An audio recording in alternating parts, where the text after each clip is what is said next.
All right, hello everyone, and peace of Christ to all of you.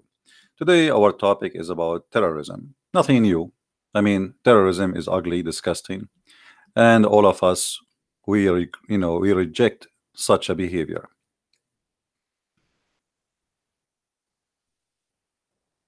Always, when we speak about terrorism, we need to understand what the word terror meant and what is the target. Terrorism simply is a cowardly attack, and usually it happen against civilian who they are unarmed, unprepared, and they do not know that somebody is going to attack them, like women in the street, bus station, train, uh, nightclub, you name it. And in this case today we heard the news about this madman who killed and he shot almost 49 people in the mosque in New Zealand. Now this guy, he have his own excuse, which I reject totally, claiming that because the Muslims they attack and they killed and etc., so he is going to do what they did. But this is a false excuse, because still you don't do, if you are rejecting crimes, you don't do crimes.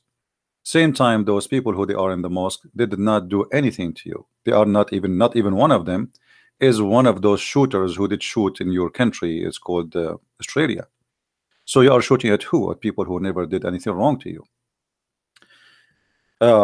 So anyone he wanna do killing, always he come with excuses, and excuses is the most ugly part of terrorism.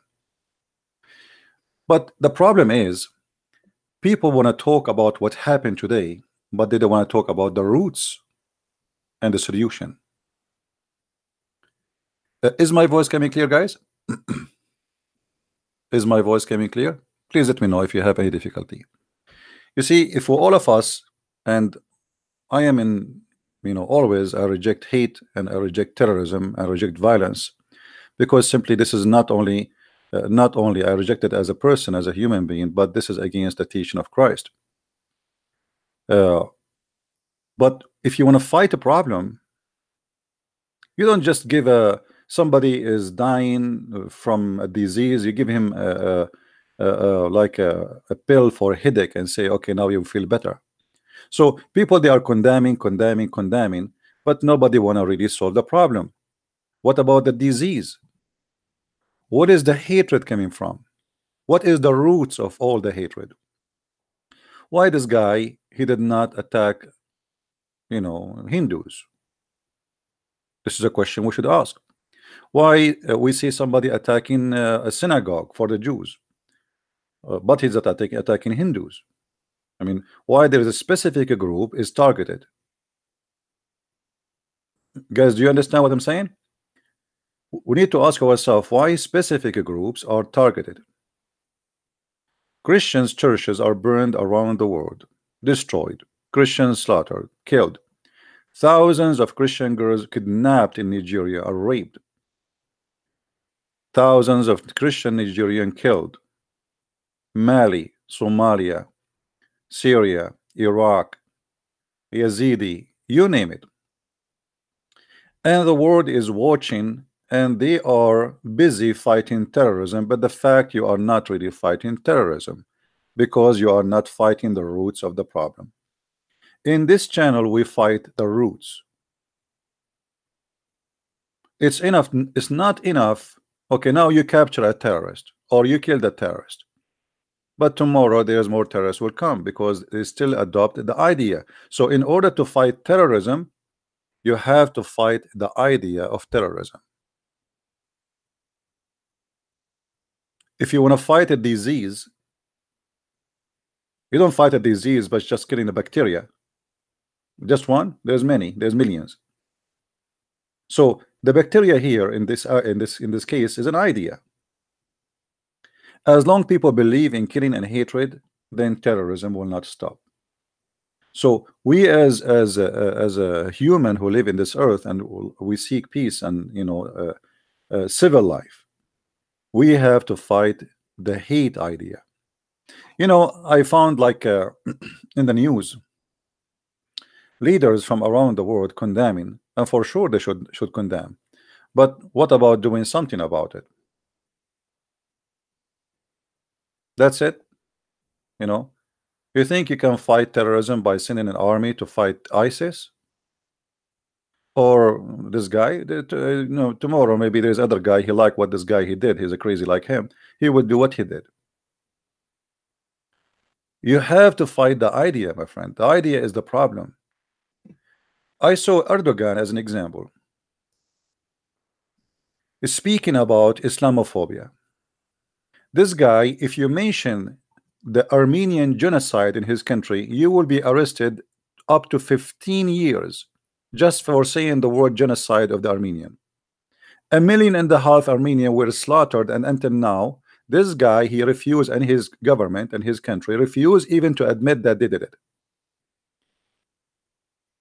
So they condemn somebody he is a criminal for killing something or some 50 people, but he don't condemn himself killing millions. So here we notice the dishonesty of many people who claim that they are against terrorism. Erdogan is the founder of ISIS.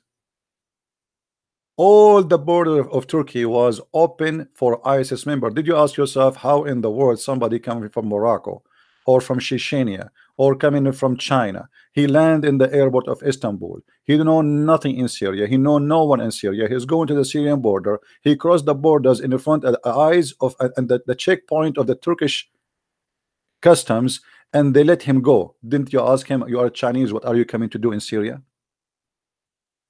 Why you are going to Syria?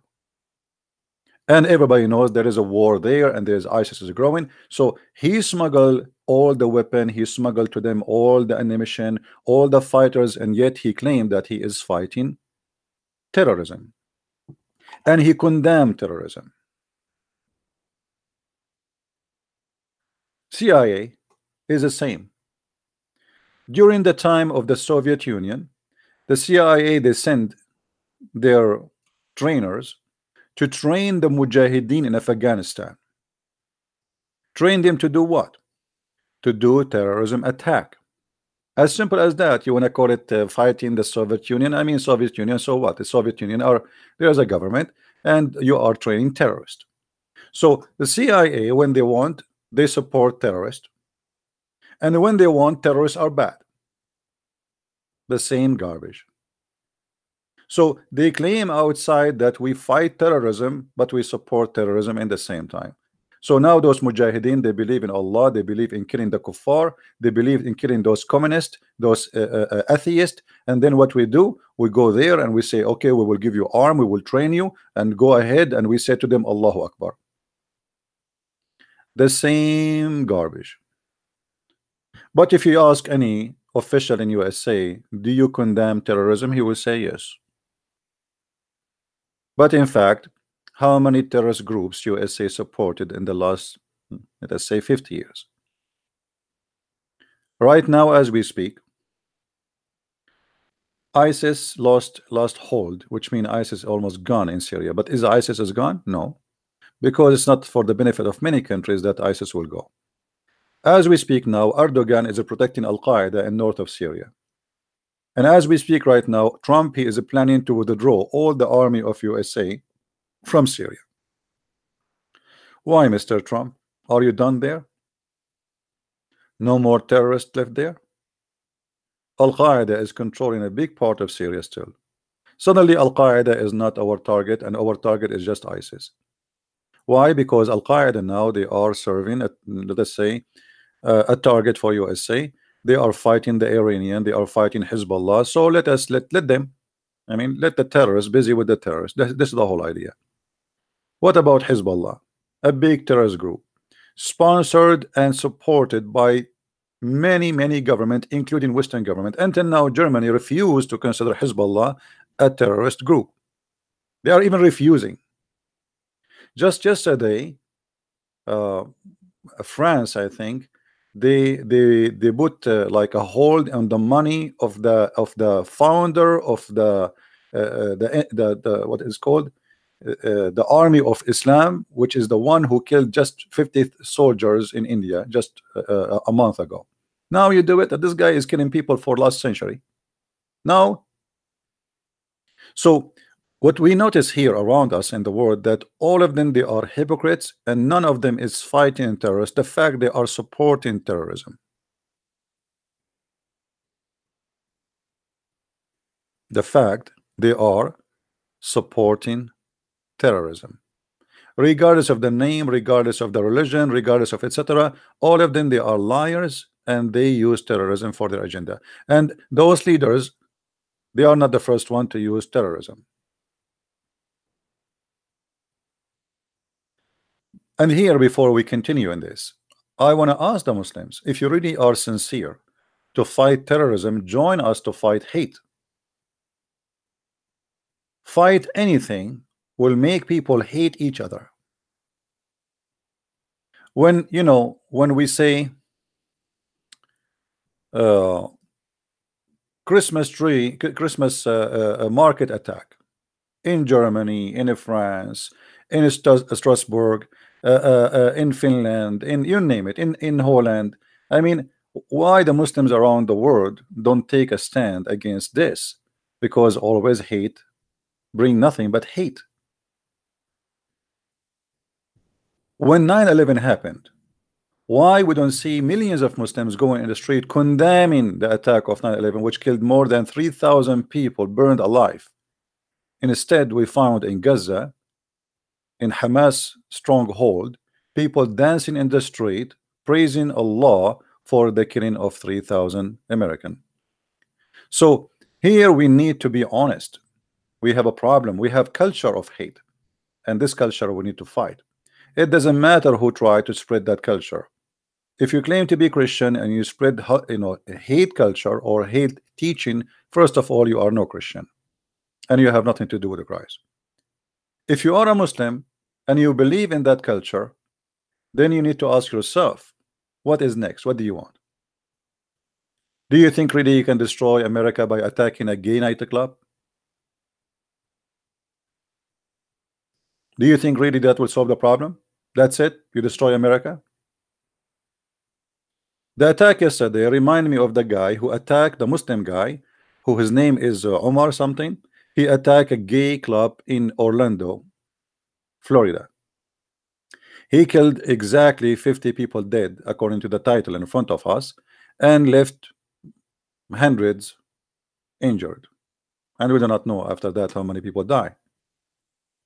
So it's the same. It's hate. This guy, he wanna do jihad. Why he wanna do jihad? What is the root of the problem? Why he decided to go and attack the gay club? Did you ask yourself why a guy who is married, he have a job, he wanna do such a thing? I mean, people always they forget to go and seek the roots. Everything have a reason, and most of the reasons are ugly, which is hate teaching. They condemn the killer, but they don't want to condemn the ideology. This guy who did his crime yesterday in New Zealand, he have no ideology. He is just an angry person for things he saw around him, as he claimed in 29 paper he published. And as I said, I'd find all the excuses he gave in those papers, stupid and cannot be accepted. Because even if somebody he killed somebody, I mean, you go and you kill. I mean, look at this. Even justice teaching says that the killer should be killed. You don't kill the neighbor. Is that correct? I mean, if somebody is a killer, okay, justice, like the one who killed, it's justice that the person who killed those people, he should be killed. Why you are killing someone have nothing to do with the one who shoot. You're not even shooting the shooter. 50 people, they are praying in the mosque, and what do? You go and shoot people have nothing to do just because they are Muslims. All the rules of justice, when it's come to hate, It's gone because hate justify crimes, don't justify justice. Do you understand?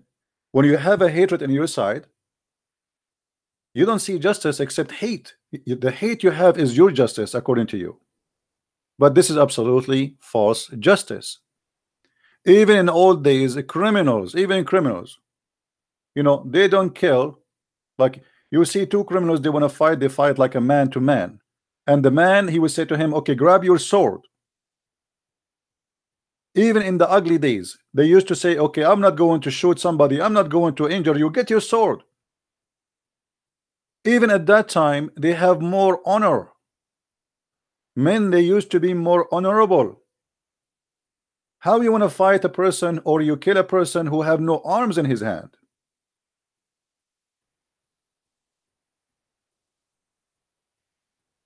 This is a very cowardly behavior. People in nightclub, you go and you start shooting. Is that making you a hero? What about you? Tell them I am coming and I have arms with me and let us see what will happen. If you are really a man. What about this guy? He said to those people in the mosque, I am coming to you and tomorrow I'm going to bring my gun and let us see if he can do what he did. But he is a coward. He took people into surprise, and people, they are busy doing what is have nothing to do with war and defending themselves. But again, we don't want to talk about the real problem, where all of this is coming from. If this guy, he claimed that what he did is a reaction, and we don't accept what he says to claim justification for it.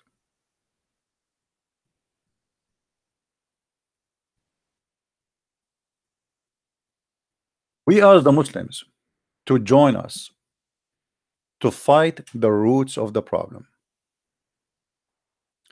and the roots should be condemned by anyone anyhow. If I have a prophet and he is a terrorist, and then I consider him, he have the right to do terror, so how you can condemn other terrorists? Either you condemn all terrorists or you condemn no one. I condemn all terrorists, no matter who they are.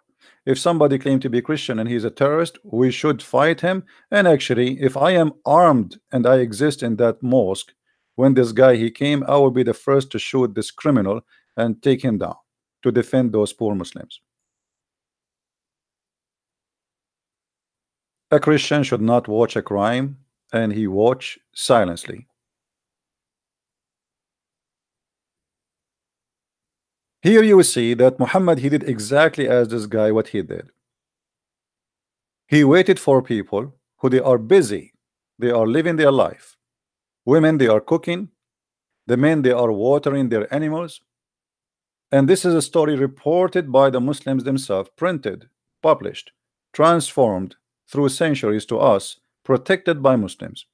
And obviously, those who wrote this story, they are proud about the Prophet. It says the Prophet had suddenly attacked Bani al-Mustaliq without warning, the same exactly as this criminal who attacked the mosque, while they were headless and their cattle were being watered. They have no idea what's coming to them. Women are cooking, kids are playing, the men are feeding the animals, and the terror is coming. What is missing in this story, Muhammad at that time, he don't have Facebook. Otherwise, I assure you, he will publish it too, because obviously he's proud of what he is doing. And then Muhammad, after he killed all the men, he took all the women and the children as captives, and he raped a woman, her name is Juriya, in the same spot. Why we don't condemn this terrorist? Just because you gave him a title of a prophet? No one is above the law.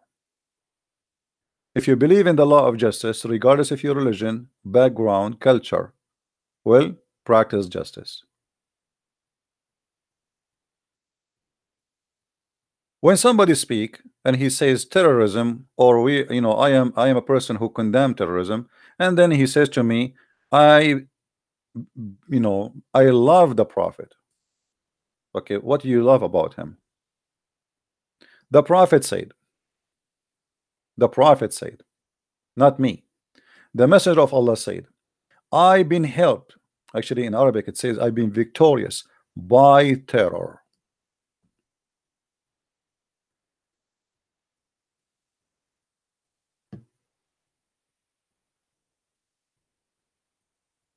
Why we don't see people condemning the first terrorist in the front of us? Big terrorist. All terrorists are ugly. A terrorist from New Zealand is no better than this terrorist. Why people are being dishonest? Condemn all act of terrorism. Condemn all those who teach hate. Those books are published in the newspapers, in schools, everywhere, in libraries. A person who read them, he will go, if he believe in it, he will practice what he believe in.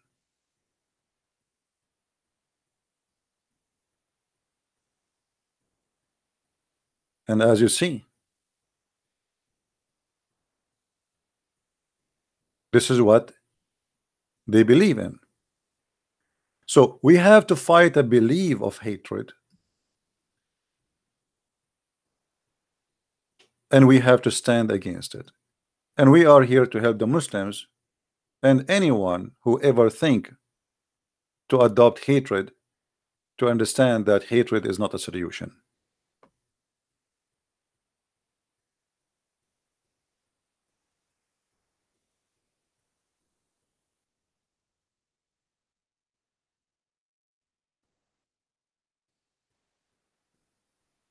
Terrorism manuscript.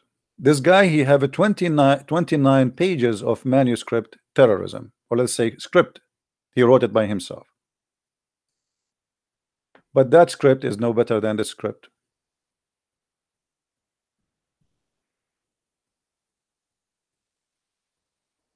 Cut the necks and install terror.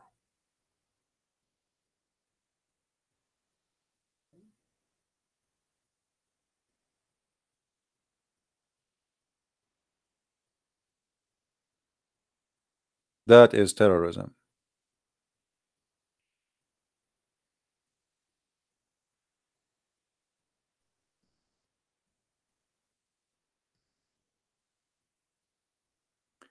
It's not for any prophet to have captives until he had made slaughter in the land.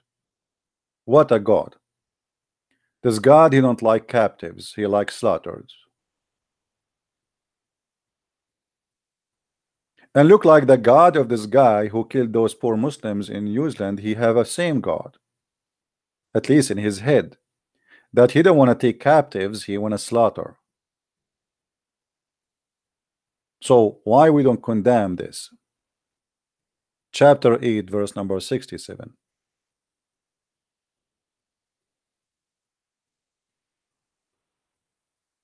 Killing Christians around the world, killing Hindus, killing Muslims will not solve a problem. You are killing nothing but your own self. Life is like a mirror, and hatred will come back to you. Don't preach hate, don't teach hate, because you are yourself, you are going to hurt yourself. It's going to come back to you always. Hate is like a bounced bullet. It's like shooting the wall, which is very close in front of you, and then the bullet will come and go in your eye. But as you see, nobody want to speak about the real problem.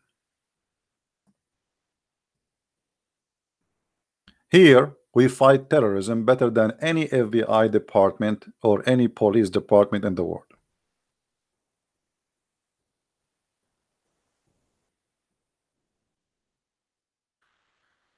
When the Quran says, take not Christians and Jews as a friend,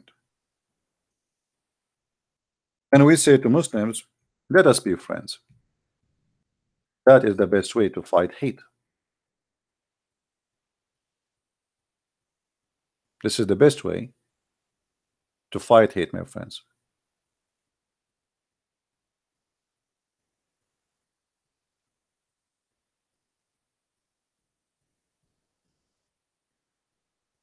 Imagine if we cannot take friends from anyone just because he don't believe in what we believe. That's mean we will not have a friends even inside your family. Inside your family, there's your brother, your sister don't agree with you with many things. So take not friends from those and those. That is the root of the problem.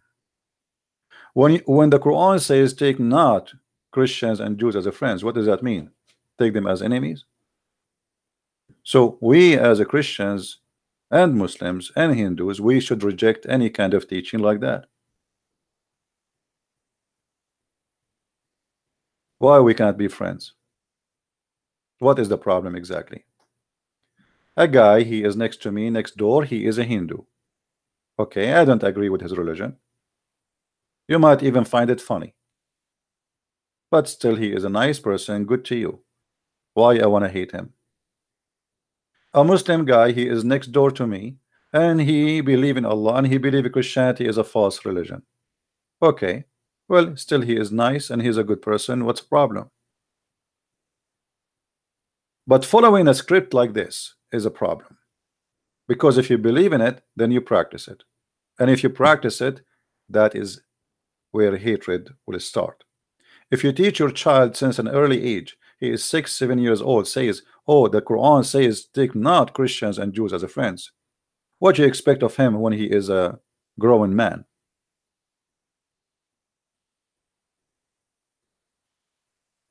Do we have any Muslim here disagree with me? Who is a Muslim would like to give me a call and have a nice conversation together?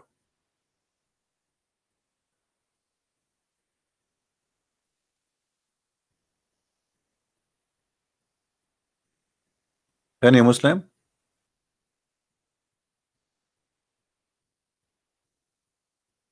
If you are a Muslim and only a Muslim, please feel free to contact me and I will take your call and I will be happy to hear you. Why we cannot be friends? What is the problem here? What is the problem of this God if we became a friends? What will happen? What will happen to Allah if you as a Muslim you became a friend to a Christian or a Jew? Allah will be destroyed. Allah lost. Allah humiliated if he is God. And God, and the weird is that we hear many people saying Islam mean peace. That's what they say. Okay, practice it. Take friends from the Christians and the Jews. Take friends from the Hindus. Let us all of us be friends. And by the way, friends here doesn't mean you how close it's just like live together in peace, and to reject just hatred for a person just because he looked differently from me. Even racism, the root of racism is what? Is hatred. When you say to somebody, oh, a black person, he is a criminal, or they are criminals, that's it. In his mindset, when he see a black person, he get like oh, he's a black person. There's a criminals. Who said that white people don't have a criminals? Who said that Asian don't have a criminal? There's bad, there's good in every ethnic, in every color, in every religion, there's bad and good. People are bad and good in the same family. You will find a person he is wonderful and a person he is a very ugly criminal. They are born from the same woman and they have the same blood, and even they believe maybe even in the same book supposedly. So why in the world the media focus, like why we wait until a crime happened and then we start condemning the crime? Why we don't condemn the ideology which is promoting the crime, fighting it? hundreds of hours in TV stations speaking now about this criminal. And actually, by the way, by doing that, this guy is getting excited also because obviously he liked to be you know, seen. He liked to be famous. Maybe I believe a big part of what he did because he liked to be seen in TV, and this is why he was saying, "Let us party." And he was excited because he have his camera going live. So they publish all of this, and actually they are giving him satisfaction of his crime. Please call me only if you are a Muslim. Hello? Hello, CP. Yes. Hi. You talk about Erdogan and all. It Sorry, make I me. cannot hear, your voice is cutting. Say again. Hi, I'm from Turkey. You were talking about Erdogan and Yeah. all the neighborhood relationship with ICE and all, and Right. it made me wanna call you. All right, you are welcome. Go ahead, my friend. I just wanted to back you up that way about the relationship, how people were being transported to Syria. The people come from Europe. The people come from Arabic countries. I was in the neighborhood. I live close by. They were all comfortably being transported while coming from airport, taken in comfortable buses, and being transported to their army bases. I mean, yeah. Actually, I saw a video. I think as long as you are from Turkey, I'm sure you Yeah. know about it. A video where the Turkish army, they have full trucks full of weapons are sent to Syria. You know? Yeah, the journalist who And run now away he's to in jail, Germany. right? The journalist who did that, he is in jail. Yeah. So No, he's when not jail. when you He when you run away to share the Germany. truth, you see, guys, this journalist, he taped the Turkish army. Yeah, he's in Germany though. He's not in the army. He ran away to Germany. Oh, he ran away. Germany. Okay, but Yeah. if he go back to Turkey, he will spend the rest of his life in jail, correct? Oh, more than his life. Yeah, mostly they will kill him. So he Yeah. exposed what happened. The Turkish army, Yeah, loading trucks and sending the Yeah. weapon and the ammunition to ISIS and to Al Qaeda, and yet in this in the screen, Erdogan, he says we are condemning terrorism. That's full of shit. Yeah, but you know we have to be honest here too. It's not But we have only to be it's not only Turkey there, doing there, that. are, there are There's two pairs, to European, be honest. yeah, there's European countries, Turkey- they are doing the same. Turkey is the little puppy by the knee of the United States. As soon as Erdogan start not listening to United States, ISIS start bombing Turkey and all over in Ankara and in Istanbul, in the club, in the Christmas. This is all together. United States, Saudi Arabia, and Turkey. This is a triangle, the devil triangle, I call it. Correct. They all did this together. It should be, you should be blind not to see it. I live in Europe also. In all the mosques, they start promoting it. They start giving the guys, teenagers, you have to go join. This is the war of Allah. It's time to ask for us to stand against the devil West. This was how it was being promoting. Yeah. And I don't know. Europe is these ways. Are they blind? Are they strange? Are they stupid? I cannot name it. They could see it. It was happening in front of their eyes, but they did nothing to stop it. It's not only Erdogan, Merkel. Yeah. Well, you know, we speak against anyone. It doesn't matter who, and bad is bad, good is good, no matter who are the one is doing such a bad or good. Thank you, my friend, for calling. Anything else you want to share? At the moment, no, really. I feel really so bad for the people who lost their life in New Zealand. Yeah. I felt really so bad for the people who lost their life under the truck in France. I felt really bad for the people in London over the bridge who've been stabbed, all of them. I wish any Christian, any Jew, any non-believer, any Muslim could just stand up and be against all those kind of acts and try to keep the peace at the moment we have. Yeah. I wish everybody could do that together. Really, we really need that. That's wonderful, my friend. Thank you for calling, and I agree with you. Thank you very much. Thank you. Andrew. Yeah, you know, a peace is something priceless. People will not notice until they lose it. Imagine if we go in chaos and we start hating each other, and you know we start slaughtering just because somebody he don't look like me or he don't agree with me. I mean, how disgusting, how fearful a life will be. How you can even trust in the street to walk in the street after now, if people will think with such a mentality? So terrorism is not only something we should reject, it is something, it's a threat to you. If you think you are safer from it, maybe now you are just watching a video in the internet. What if tomorrow it happened to you? And it might happen to you. Why not? And those who have terrorist mentality, they enjoy massive killing, not a killing of a one person.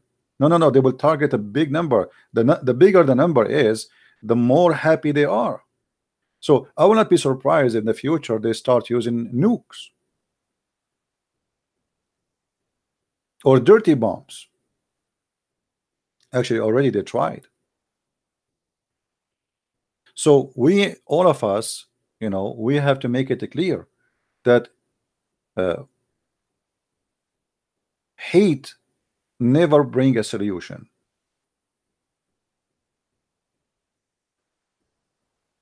Peaceful mindset, where I want to live in peace. I want to have a peaceful life with my neighbors.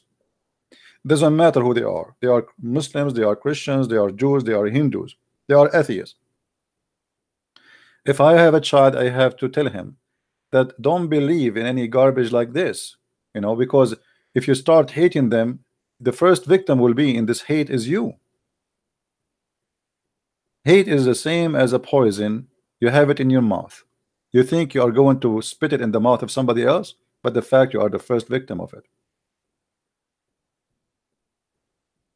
And don't go by the media. Media always flips things upside down. They report for you what is outside, but they don't report what is inside. And if they report one day about what is inside, is going to disappear. As an example, I remember the media in the BBC, I think in England, once they have like a hiding camera program inside the mosque. I forgot what the name of the program. And then after they publish it, in less than a month, they hide all of this. So at that time, why nobody says that this media BBC is spreading hate as against Muslims? The second you publish something truthful and you have a hiding camera recording what they say inside those places, teaching hatred, by publishing that, they will accuse you that you are teaching hate. And in a magical way, the BBC, they start deleting those videos from all over. Anyone remember what the program was? I think you can still find it, you know, like some people they download before they take them down. So anyway, these days, if you are a person who speaks the truth, you are a hate monger. When the fact that people who speak the truth is the best ones to fight hatred. It's like, you know, yeah, dispatch, correct. The video name is Dispatch. I remember it now. Dispatch.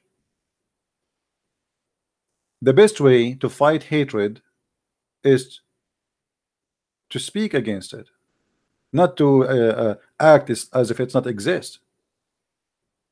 To fight the roots of it. And making a speech about, okay, let us love each other without fighting the roots is stupid.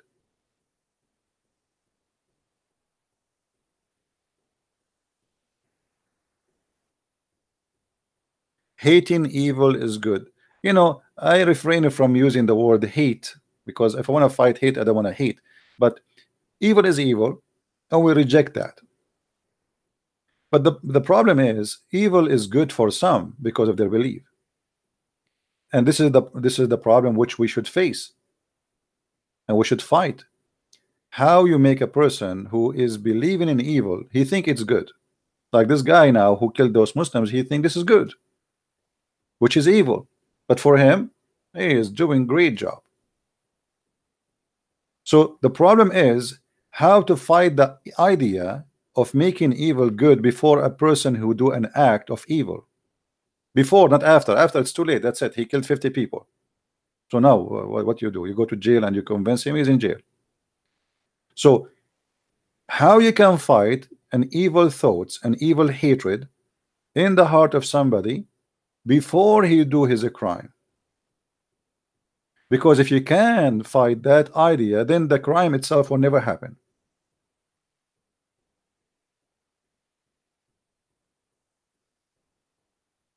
Right?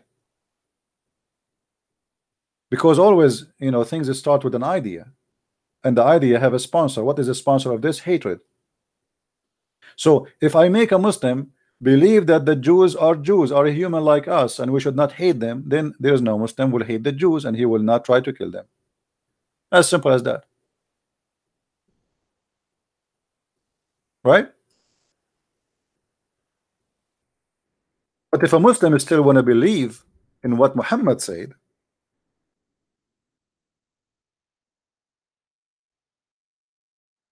then that fighting that idea is impossible. So you have to fight the belief in hatred. Look at this statement of Muhammad: the last hour would not come unless the Muslims will fight against the Jews, and the Muslims would kill them until the Jews would hide themselves behind a stone or a tree, and the stone or the tree would say, a Muslim, O servant of Allah, is there. Oh, Muslims. He said that the stone is talking. Imagine this, the hatred is spread not only to a human being, even stones now they hate the Jews, even trees they hate the Jews. So the Muslims here, according to Muhammad, they have a duty.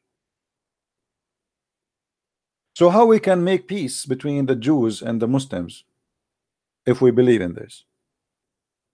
That's mean all the peace agreement between the Jews and the Muslims is a lie, as long the Muslim believe in this. So the only way we can establish really peace between Jews and Muslims, specifically in this case, is to make the Muslim believe that no, you should not fight the Jews and you should not kill them, live with them, because simply the Jews, they will kill you back too. I mean, don't think about it. Okay, we go and kill them and it's done. You think that's that easy? So as long there is a person who believe in this, then hatred is still there. This is the roots. This is the roots of the problem. I saw Jewish who they are even defending Palestinian, defending Muslims.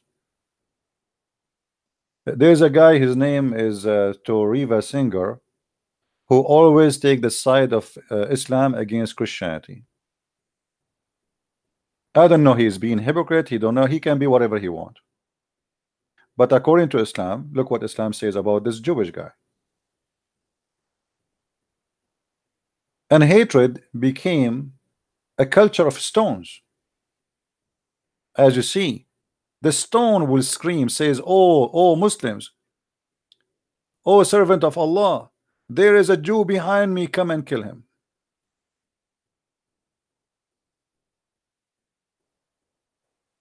How ugly. So we have to fight such a teaching. If you really are seeking a solution, not just a speech.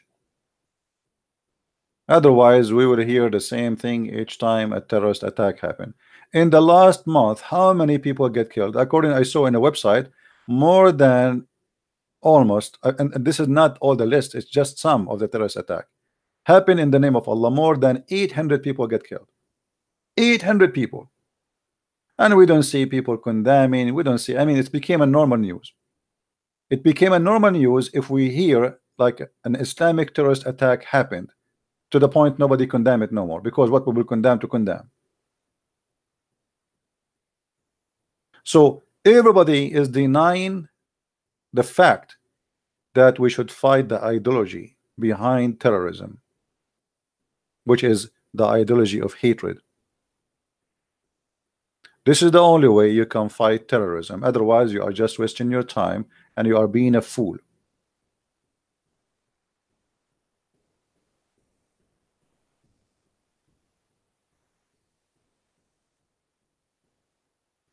That is the true story, which nobody want to tell you.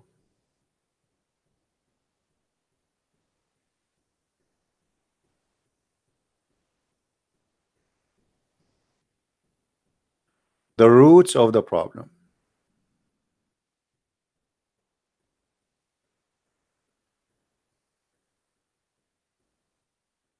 And you know, the funny thing is, they need to create a chaos in the world. My friend, the world is in chaos already. You do not need to create a chaos. Don't you see what's happening? Western today, and you see, I live in the West, and when I say Western, I'm talking about Western government. Western these days, Western government is like a mad cow. You know what a mad cow is? Literally like a mad cow.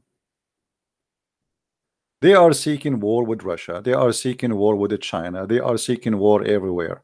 They are asking for it. They are working for it, and they are sponsoring terrorism. And the world is going to be a horrible world maybe in 20 years from now.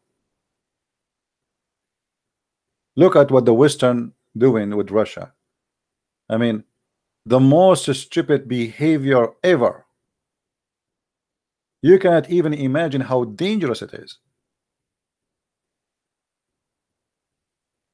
What if this guy Putin he lost his mind? A little potato, the head of North Korea, scaring the hell of Europe. If that guy is scaring you, aren't you scared of what can happen if you go in war with Russia? But they are pushing, and they are pushing harder and harder, and every day they add new sanctions on Russia. You see, the world have no idea where it is heading because of those stupid leaders. We have literally stupid leaders, mad leaders. They are seeking war and seeking endanger this earth.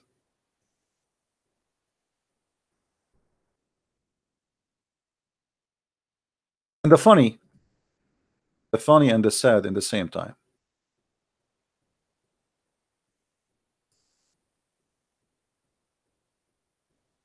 When somebody says to you, we are going to put sanctions in Russia, and Russia is being a bad boy, as if they are the good boy. France, until now, they have colonies inside Africa, in the Pacific, same as England. England occupying the Falkland Islands, which is belong to Argentina. I mean, the whole world is upside down. You know, they claim justice. They claim that, okay, Russia took a Crimea. They call it Crimea, right? Okay, for you it's okay to take the Falkland, but it's not okay to Russia to take a Crimea. I mean, look at the double standard and the hypocrisy. What England have to do with the Falkland? You know, do you know how far the Falkland from England?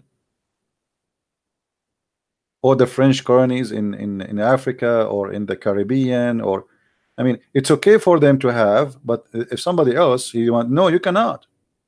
You cannot do that. Only us, we can do that. So we have to be aware of the agenda of a big corporation. You see, I don't support socialism, but it's true that big companies are controlling the politics of this earth.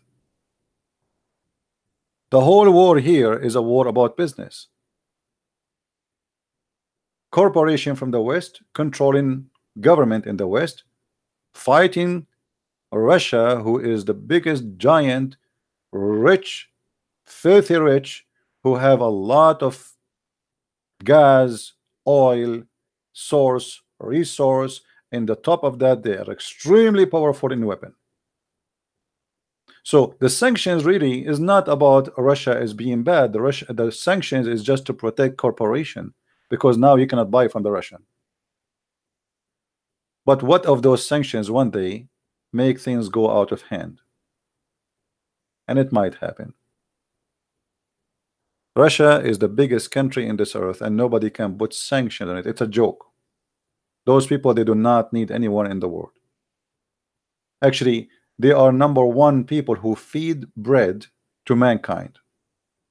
which means before they get in hunger, all mankind will go in hunger.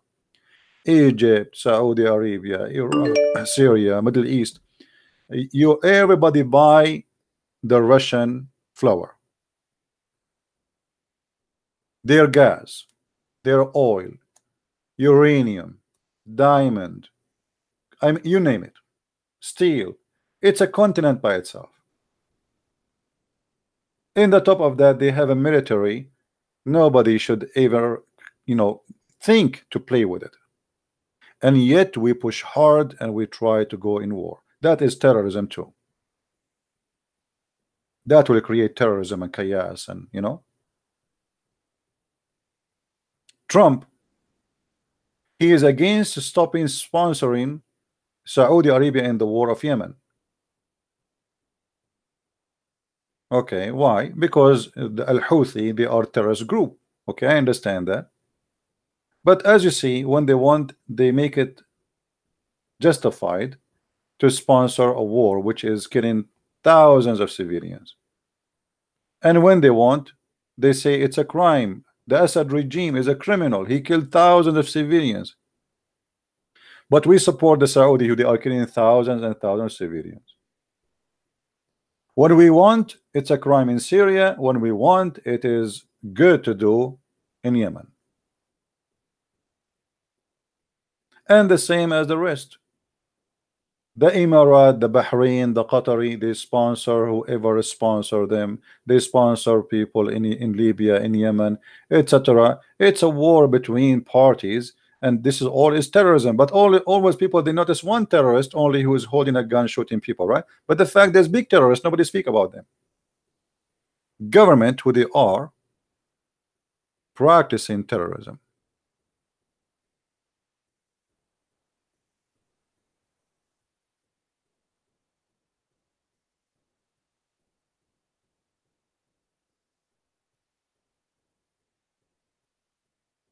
We fund Turkey and the Turkish government, and we give them billions of dollars. And all of us, even there's a video of Joe Biden, what his name, Joe Bite Me.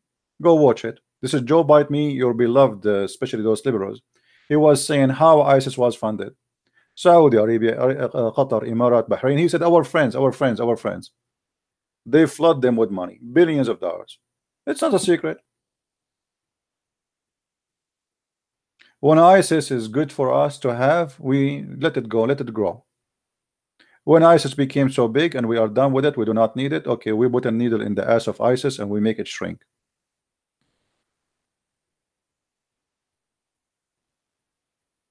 Right?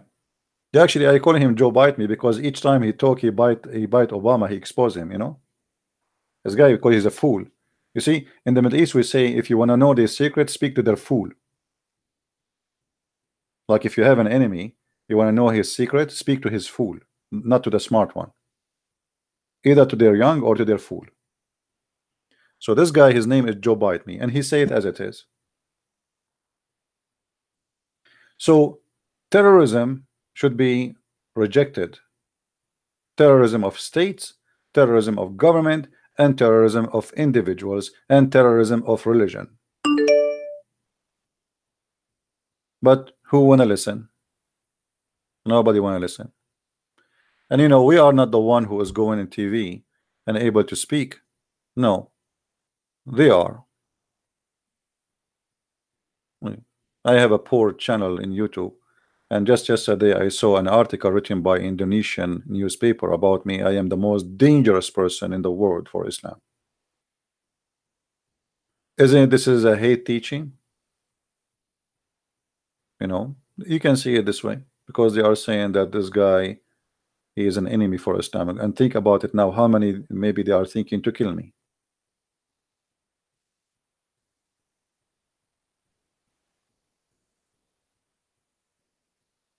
Right?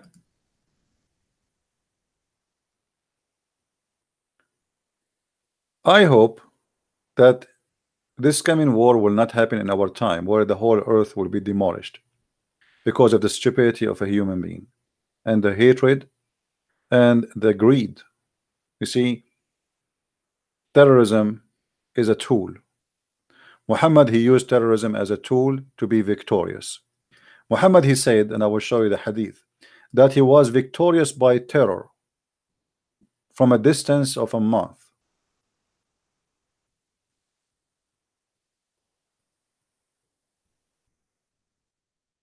A distance of a month. Imagine.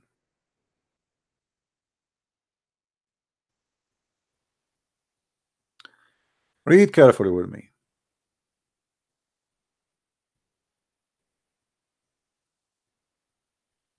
The Prophet said, I have been given 5 things which not given anyone else before me. Allah made me victorious by terror. They translate it here as Awi. Of affrighting my enemies from a distance of 1 month journey. How peaceful Islam was in the time of Muhammad. To the point people are terrified from a distance of 1 month.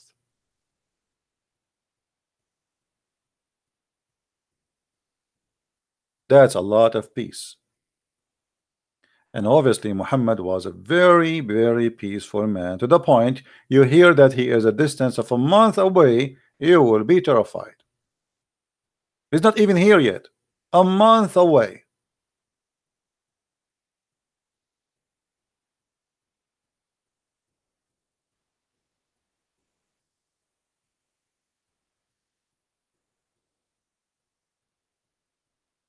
And this is what's happening in this world today. And now there is no distance of a month away. People, they have nukes. People, they have long range missiles. They have dirty bombs. They have bombs which just a bacteria bombs will kill certain kind of people. Imagine. Which mean they have a bomb. Let us say they want to fight somebody, an army exist in a certain location, certain ethnic group. So what they do, they have a certain bombs can kill only this ethnic group. Imagine how dirty the world become, how evil. Nuke these days are just a toy. It's not really the most powerful weapon.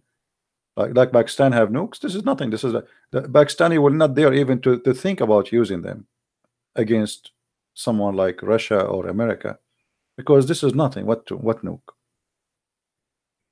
Nuke like matches now. So you can imagine what the future will bring to us. I was made victorious by terror. So now giant countries, they are trying to be victorious by terror. I scare you from a distance of a month, like Muhammad. They are learning from the first terrorist, Muhammad.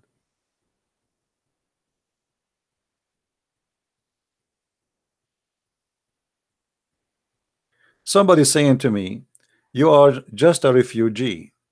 Russia would be hanged, so stop talking about. Yeah, a stupid guy making wisdom. First of all, my friend, I don't know who you are, but speaking about refugee, all right, let us say for the sake of argument I am refugee. So you are telling me if I am refugee I cannot open my mouth? That is a teaching of hate, and obviously you have a mental issue. Let us say somebody is a refugee. So you are a human, he is not, and you can talk and say your opinion and he cannot. First of all, I am not a refugee. Secondly, you are an idiot.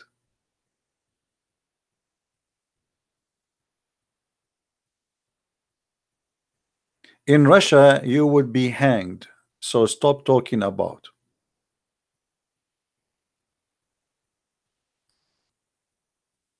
You are no better. I am sure if you have opportunity to hang me, you might do it too. And no, in Russia you will not be hanged. Actually, if not Russia, all the Christians in Syria will be slaughtered today. It is the Russian really who stand against Al-Qaeda and ISIS in Syria. Almost ISIS took more than 80 to 85% of Syria. And the only territory left is where the Christian live in the mountains. If not Putin stood and he protect the Christian there, all the Christians in Syria will be history. The same as what happened when the Ottoman, they killed millions of Christians in Armenia and in Syria before. where nobody stood for them except the Russian. Actually, I have to say it clearly that the best to the Christians in the Middle East, it was always the Russian.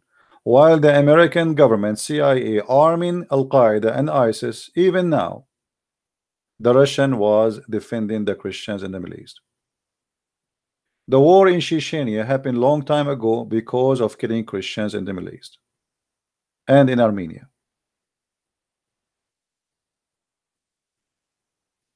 I never hated Russia, and I will never hate the Russian. Why I want to hate them?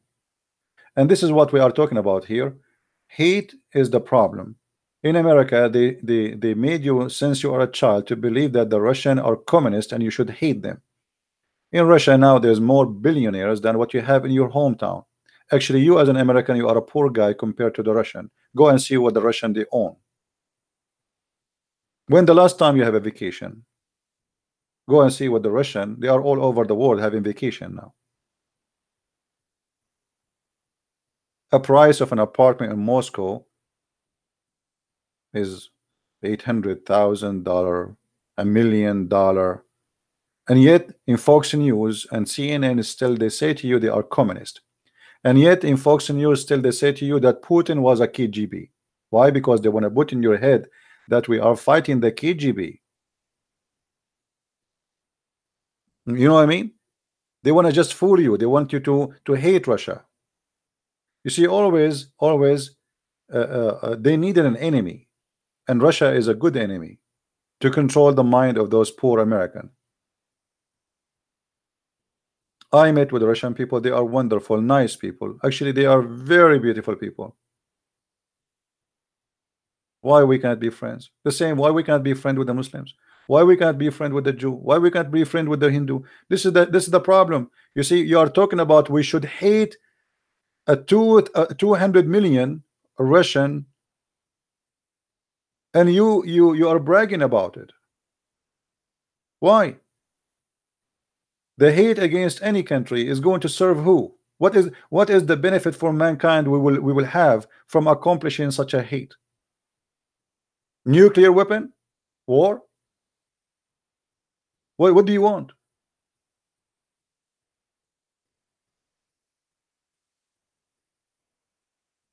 Somebody saying that Russian they hate niggers, as he said. I don't. First of all, don't use that word. That's stupid of you. Secondly, I am not a Russian, and if they are racist, should not like me. I am a Middle Eastern.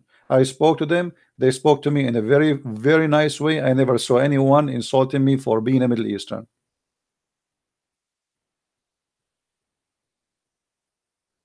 And I saw actually even Russian, they have a black boyfriend. So what are you talking about? And there is racist everywhere. I mean, in your country, you don't have racist. And look at you. You are the one who is a racist. So why you are saying nigger, the word nigger, if you are not racist?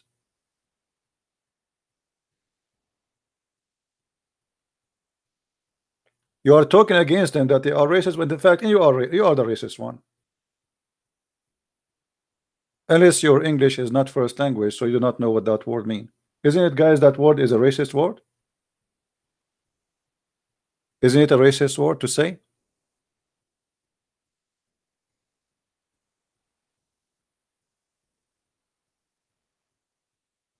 Just say the N word? Okay. Well, you know, for me, it's for me actually, I don't know what even that word, but I learned that this is a very racist statement to say. I know you can say the word black, right?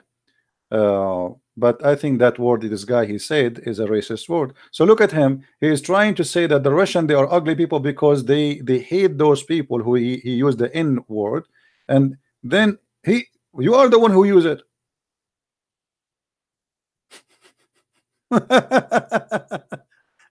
Do you see the hypocrisy?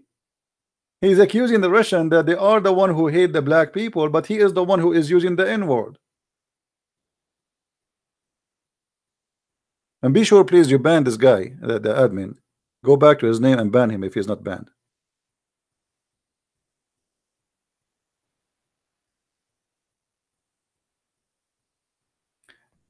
Always judge a person by his fruit. We cannot judge any nation. You do not know even you never been in Russia. I am sure you never even spoke to a Russian yet, but you are teaching people to hate Russian. What about we start hating the German and the French and the Japanese and the Chinese and the Korean? I mean, here we go. That's exactly what the world need. Filthy mentality where everybody hate everybody. We hate the white, hate the black, hate the Asian. I mean, what is left? Satan. This is satanic. Black people, they are wonderful people. What their color have to do with them? You are exactly teaching as Muhammad. Muhammad, he says that Allah, he created the black from the left shoulder of Adam, and he said go to hell. This is what you believe.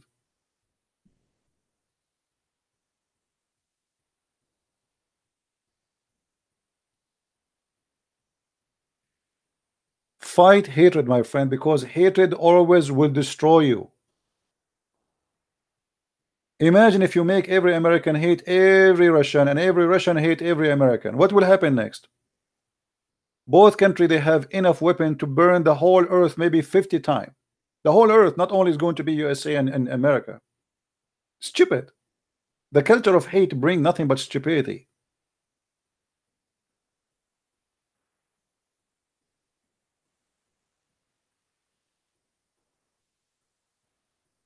And actually, to be honest with you, I can trust Putin making a promise, but I cannot trust Trump or Obama making a promise.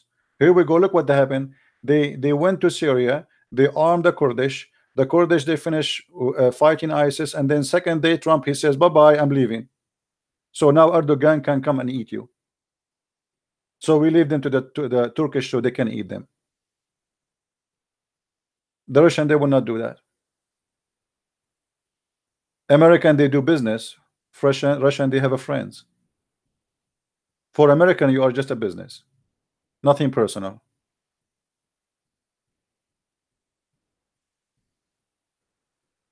Right?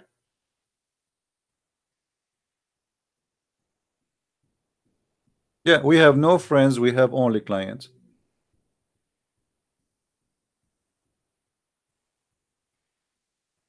What a shame. So don't go by the media who try to fool you. Like, you know, I remember Fox News every day was asking Obama when he is going to stand up for Russia.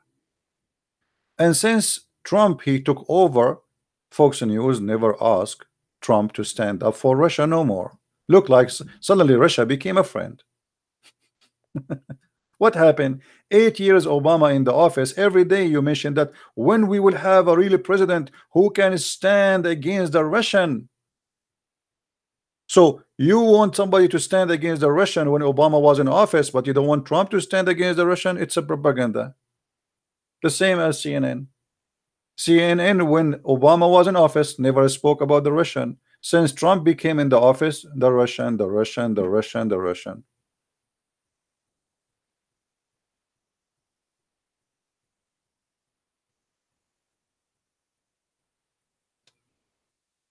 This is the problem we have in this earth.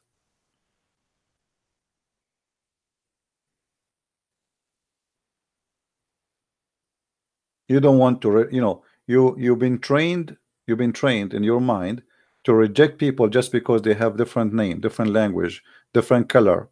Oh, this guy is black, or this guy is Asian, or this guy is white. And actually, I notice even racism as part of culture in a stupid way sometimes. And I will give you an example. Once I wanted to rent uh, like you know, apartment, and this was in the Philippines. Uh, you know, I don't have in my profile. It have a picture, but not really. It doesn't show me. It shows like I forgot what is there. So I requested to rent an apartment, and the guy, he rejected my rent. I mean, why you want to reject me? Then a Filipino guy, he said to me, maybe he think you're a Filipino. Put your picture. So what do you mean? He said Filipinos don't like to rent Filipinos. So are you serious? I said, yeah, but put your picture. I put my picture. The guy, he sent me a message apologizing for rejecting my rent. Imagine their own race. People, they are discriminating their own race.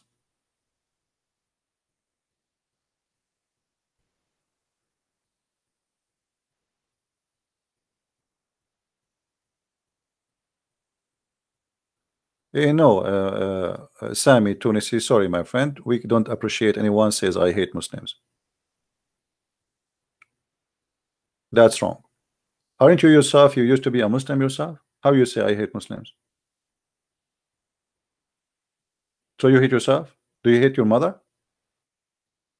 Do you hate your parents? Aren't they still Muslims? You're an ex-Muslim. I understand your English is not your first language, but don't speak foolish.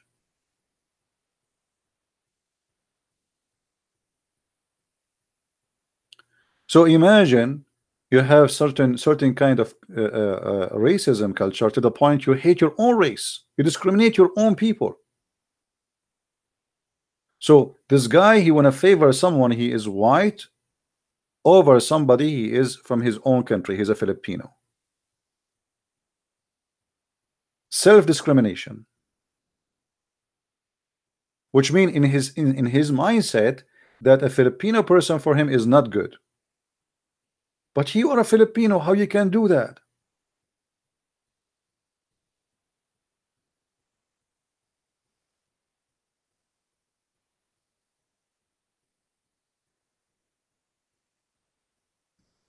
So always you have to be careful, you know, and fight hate from the roots. Don't say I want to hate the Russian because they are Russian. That's stupid. What about we live in this earth in peace and harmony? I mean, for the benefit of who if we hate each other? What you want to have the same as you want to have Hitler time coming back? You want to have fascism? This is what fascism is about. Imagine if all the Muslims in the world, all the Christians, all the Jews, all atheists, all colors, all ethnic, they live in harmony and in peace, and nobody hate anyone. How beautiful life will be, and how much money we save. Right now we spend a huge budget, which may be more than what we spend for food and schools and roads and manufacturers all together in war weapon. Look how much we human being is obsessed with war and security. Why? Because there's no love. If the whole world practice one sentence of Christ where it says love your enemy, the whole world will change. You see, heaven can be living in this earth, not in heaven, which means we can have it right now if all of us we agree to practice one sentence: love your enemy. But if we want to follow Muhammad, then the story will be different.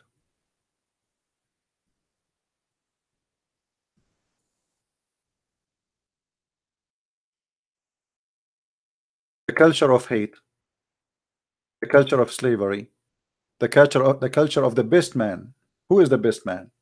Look at this. The best man is you, who is the one who do jihad and bring the filthy kuffar and the chain around their necks. We should fight this culture.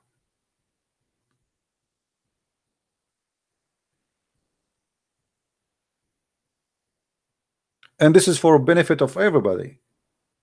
Christians, Muslims, Jews, Hindus, because at the end of the day, there's no victorious. Who's going to have a victory? What, burning the whole earth? What victory is that? So let us say now, okay, you want to have a war. And war with whom? Which is a good question, right? You will find yourself at the end of the day, you are fighting yourself. And then you destroy the whole earth, and then you will be, I mean, you will not only, I mean, not only nobody will be exist. You see, the coming war is not going to be a war. It's going to be an oven. All mankind they are going to demolish, because who is going to guarantee to you that they are going to use just normal airplanes and tanks when they are holding extremely dangerous, powerful weapons? Who is going to put the limit where they will stop, when they are going to stop? Nobody knows. A little idiot, the head of North Korea, he scared the whole world. And what? He don't have anything compared to the Russian or other countries or to China. Just little tiny one. scaring everybody, made the president of USA come to meet with him. This is how scary he is, but yet he have nothing.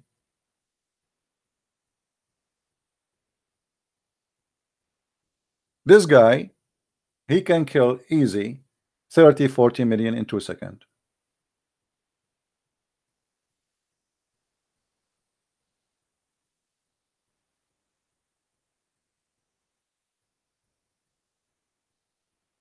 That is the truth.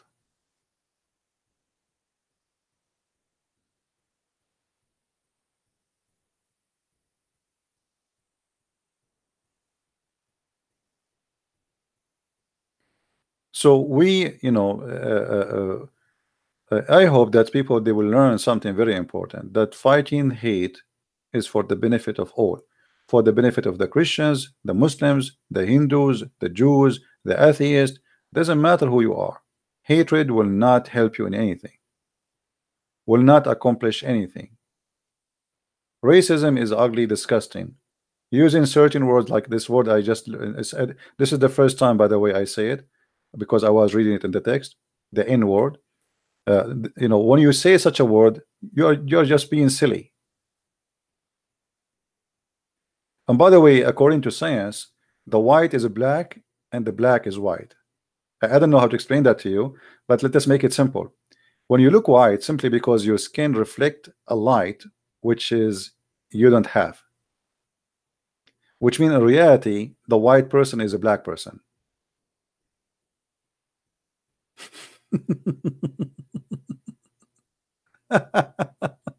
Isn't it weird? Yeah.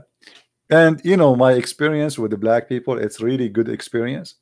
And maybe some people, they have, this would happen mostly. People, they judge a country, like the whole country, by an experience, good or bad. Let us say I go to Philippines and I say something wrong there. So I start saying, oh, Filipino are bad. Filipino are wonderful people. But if you have a bad experience with somebody, there's scammers everywhere, there's thieves everywhere, there's robberies everywhere. I mean, all this exists everywhere.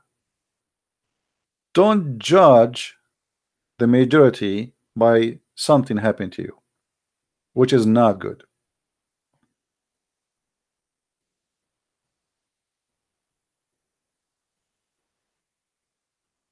All right, my friend. No, I don't love all people from all color. I believe all people because I don't believe in colors. I don't agree with you that I love people from all colors. I love all people because there's nothing is called colors. If you get injured, all of us, we have red blood. That is our color, my friend. We are human. There's nothing is called black. There's nothing is called white. I understand sometimes you need to describe a person, no problem. I mean, if you say Christian Prince look like a Middle Eastern, well, he looked like a Middle Eastern. What I can do about it? I mean, this is not discrimination, but it's discrimination to speak about color for no reason. There's no need to say this guy is black and this guy is white. Actually, when I was in the Middle East as a person learning English, I find it very funny. I mean, first time I opened the book English, it says Mr. Brown, and then Mr. White, and then in the book, it's like for kids. There's a picture of Mr. Brown, but he don't look brown.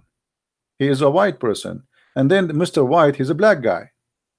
And I was saying to myself, what's wrong with those English people? Why they are calling this guy Mr. Brown and he is white, and they are calling Mr. White and he's black in the picture? I was a little bit confused, I mean, Mr. Brown, Mr. White. So for me, I don't even like to have such a name. I mean, why you are calling a person Mr. Brown? Can't you give him different name? Give him Mr. Zucchini, or Mr. Chocolate, Mr. Zaraf. The white guy, they give him a name like normal name, Mr. TV, Mr. Potato. I mean, you cannot find a name better than colors. So stay away from colors, because as if colors will divide us, then we should stay away from mentioning them. Let us find what is going to make people united and more close together. Forget about your skin color. That will not help you. A person who is a black person who is a good for me, he is good for me and better than somebody from my color. So why I want to mention the color? Why the color is important? And I mentioned to you many stories about things it happened to me in my life from people who they are African, wonderful, beautiful people. Look, I have a person who is I hate to say now black and white, but just to give you for the sake of example, I have a person who is a white. He drove for with me 3 days. 3 days. He brought his truck. He moved me from far away state to other state for free. You don't know me except I am a Christian prince. I have a black person, and again I say the word, I hate to say the word white and black, but for the sake of example, he was a wonderful person for me. He helped me in many way, in many means. And all what he knew about me, I'm just a Christian prince. He is not from my family. He is not from this, both of them, the white guy and the black guy. I do not know them. They are not relatives. We are not from the same culture. We are not from, I mean, we have nothing really except that we are believers. Look how beautiful Christ is.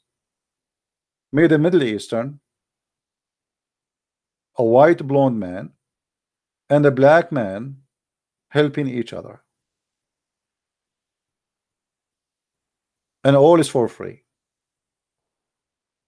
which means there's no return. Nobody's asking for return. This is what is the beauty of Christ is.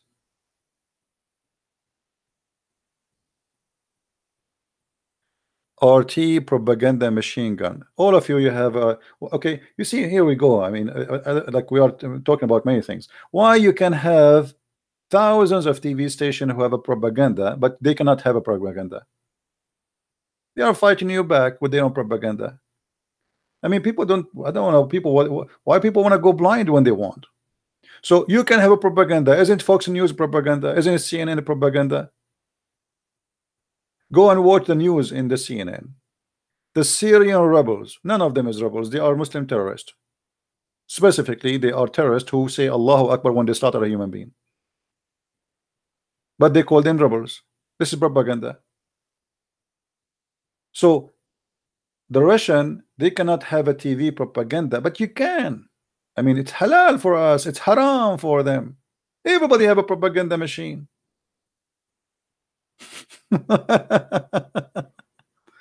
You know, everybody have a propaganda machine. Why you can, you cannot? You have the control of Facebook, you have the control of Google. I mean, you have the most powerful propaganda machine, and you are complain about a little TV. They have a TV. Look what you have. Google is yours. The internet is owned by America. All the internet. Facebook is yours. Twitter is yours. Instagram is yours. And then you complain about RT propaganda. Poor Russian. Everybody have his own propaganda. And you know, actually, propaganda is used for war and peace. You know, when US say they want to go in war in Iraq, what they do? The propaganda started. You know, Saddam Hussein, he have nuke. Saddam Hussein became dangerous. But just a few years ago, Saddam Hussein was our friend. The same as Taliban. Go right now and search how senators taking pictures with Taliban, with the Mujahideen, with Osama bin Laden himself. So when our propaganda worshipped Osama bin Laden and they call him a hero, I saw with the article in, I think, in New York Times, a hero. Osama bin Laden is a hero. Yes. Propaganda. When they want, they made him a hero. When they want, they made him a criminal. The same as Khashoggi. This guy, he is Al Qaeda. He have even pictures with Muhammad Abdullah Azzam and Osama bin Laden, and he is holding RPG in Afghanistan. When they want, they made him a hero. Everybody crying for him. Yeah, because that will, you know, serve a propaganda, a target.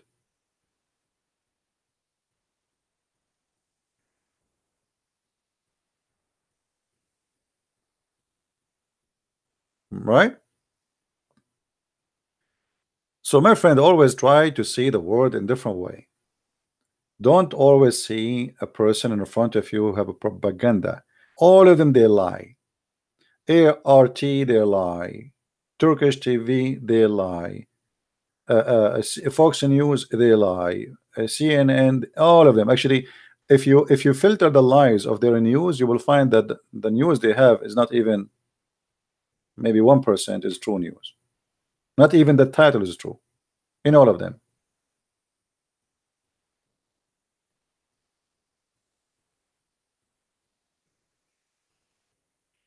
You know that George Bush. Anyone remember the attack on in a town? It's called Beslan in Russia. Who remember it? More than 1,000 little girls and boys slaughtered by Muslim terrorists from Chechnya. Do you know what George Bush he did?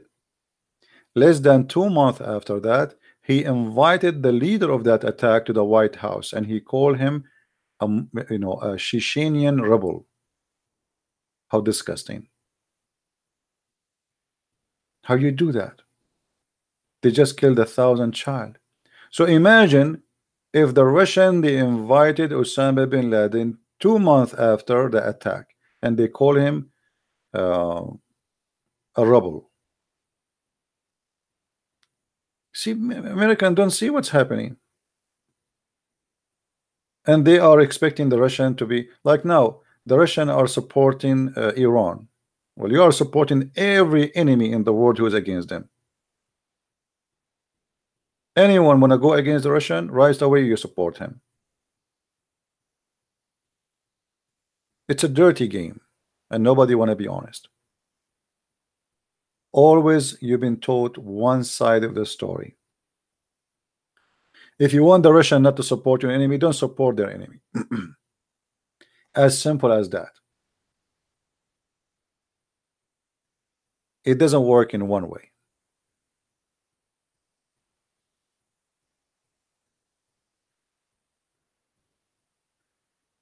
And you know, for me, I am not defending the Russian, by the way. I'm just saying the truth. Why I want to defend the Russian? Am I Russian? Tomorrow they will spread rumors saying a Christian prince is Russian, obviously, right? I am an American. I even joined the USA Army. I love this country, and this is why I joined the army to defend this country. But saying the truth, it's not a question. It's a must for somebody as a Christian. Say it as it is. People will hate you for it. People will like you. You know, doesn't matter. Say it. Don't be hypocrite. Otherwise, you join the club of hypocrisy. Like, you know, we speak about the KGB, right? KGB. Is the CIA better? I mean, is it a noble, ethical organization? You know, assassination. The KGB, they assassinate. Well, do you remember the story, like the scientist who supposedly the Russian they tried to assassinate him, and how Europe went crazy because of that, and England and blah blah. You know, CIA they assassinate every time. You know, always we assassinate people. Always.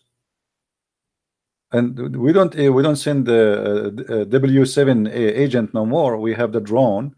We go to Somalia, like Al-Wakili, who is an American citizen who was killed or he joined terrorists. We assassinate him. That's assassination. What about Osama bin Laden? Did we assassinate him? The guy was in his house. So they cannot assassinate. We can assassinate.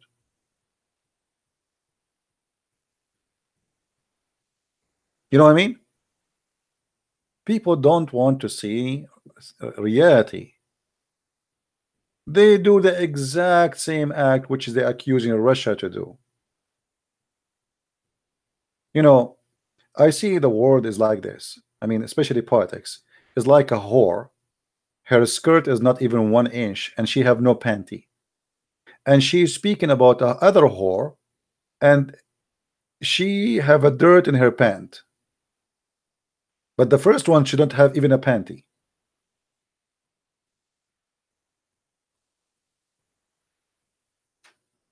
People don't want to see what is the truth,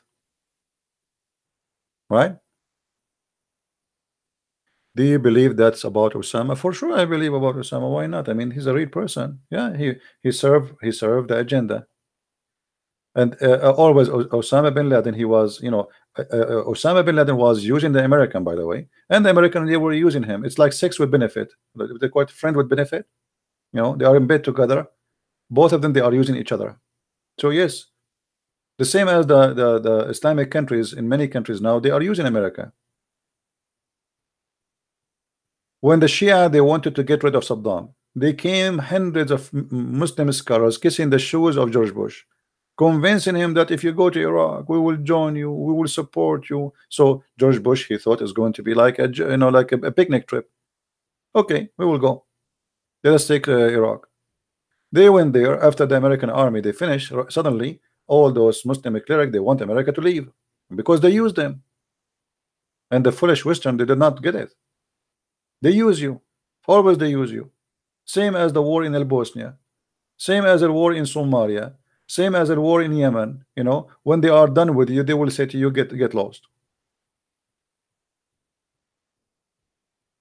Any one of you heard of something about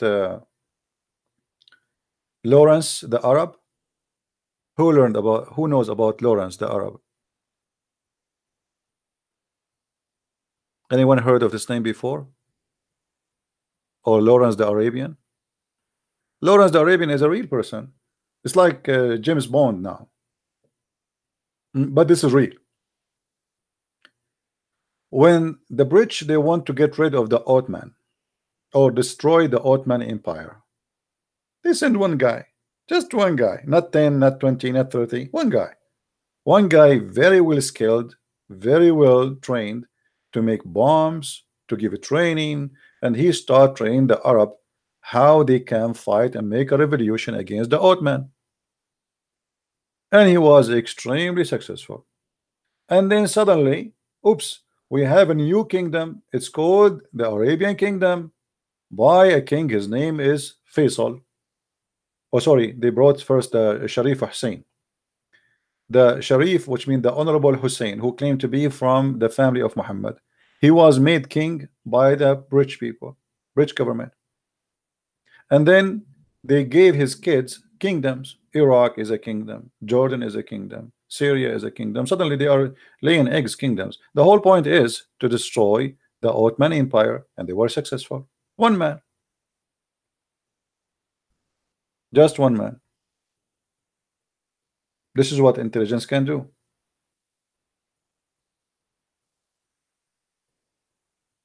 Right?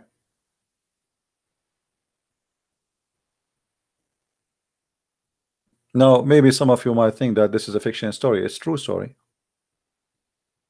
Osama bin Laden is a person the same. He is using America, and America was using him. They wanted somebody who fight the Russian without being in them involved, because they cannot risk having a war with the Soviet Union. So what we do? We arm the puppets, the small ones, and they will do a lot of damage, more than having a war. So they start arming the Mujahideen. They give them missiles to take down airplanes. In less than a month, I think, the Soviet Union at that time lost more than maybe 22 airplanes. Why? Because the American, they gave them missiles, anti helicopters, anti aircraft. So we support terrorists when we want,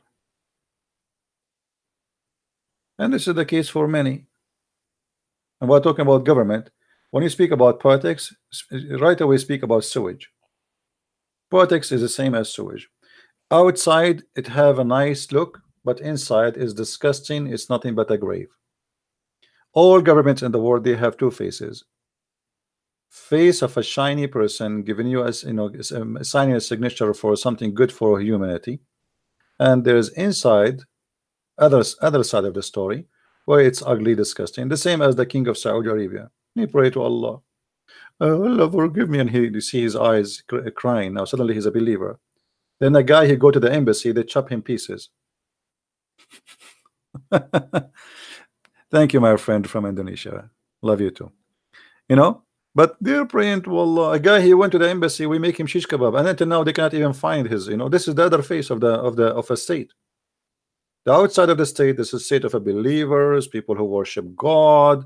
We believe in justice. You know, we no way we will allow killing an innocent person. Blah blah blah blah blah blah blah. Then you go to an embassy, you don't get out. Right? Always there is two faces of the story. And Al-Khashoggi, why he became so famous is a story, because there's a propaganda machine wanted to use this against Saudi Arabia, which is Qatar. Otherwise, nobody would talk about it. Do you think they are talking about it because this guy, the guy Khashoggi, is important? He is not important for anyone. It's just an opportunity to fight Saudi Arabia by Qatar. Qatar and Saudi Arabia, they are enemies now. And both of them, they use anything against each other for their propaganda.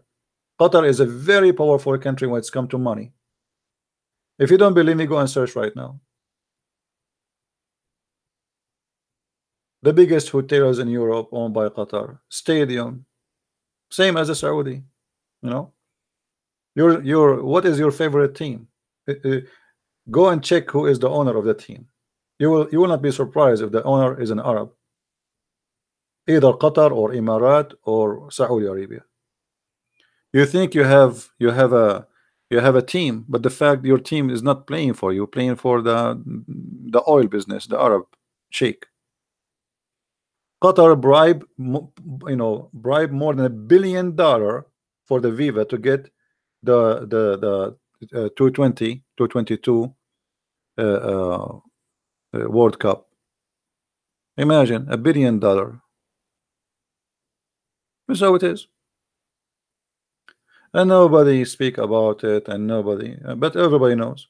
I mean, what is the qualification of Qatar to hold such an event? Is that population? Is that location? Is it because it's easy to get a visa there? No. So why you give them such a privilege? Money. As simple as that. Why? They have the biggest teams in the world. Small tiny country is not even the size of my family. If my grandfather he invite his children for lunch, we will have more the population of Qatar.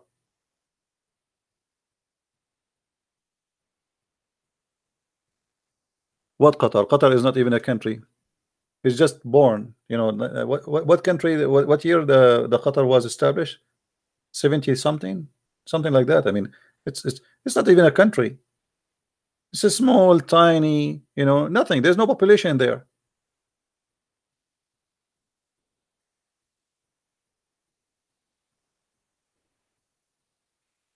And suddenly it became the center of everything. Why? Because of money, gas and oil.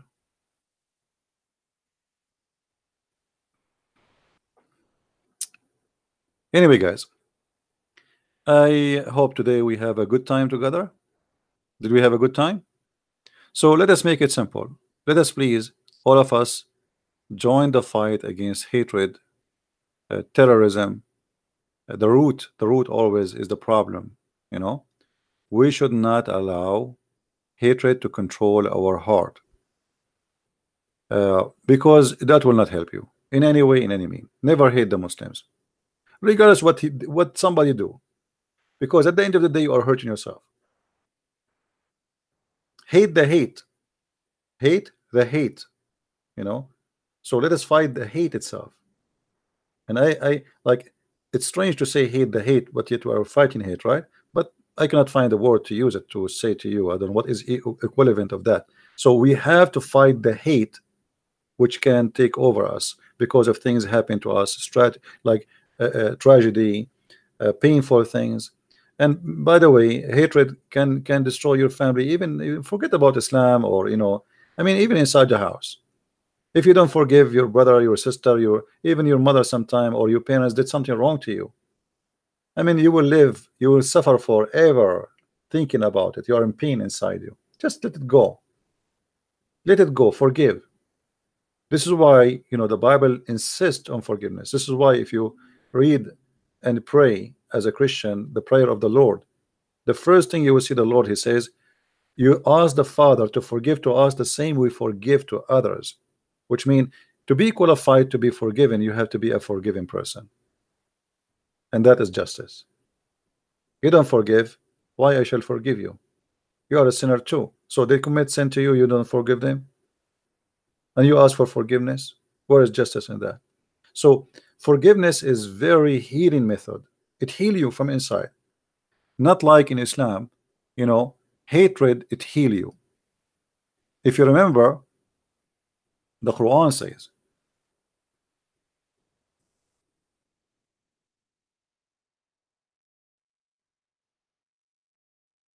chapter 9 verse number 14, chapter 10 verse number 57.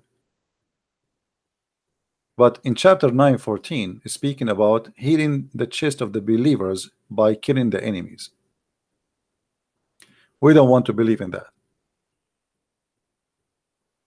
In fact, that will not heal you. That will make you more in sorrow, because the enemy will respond back, and then they will kill your child, and then what will happen? You are not healed.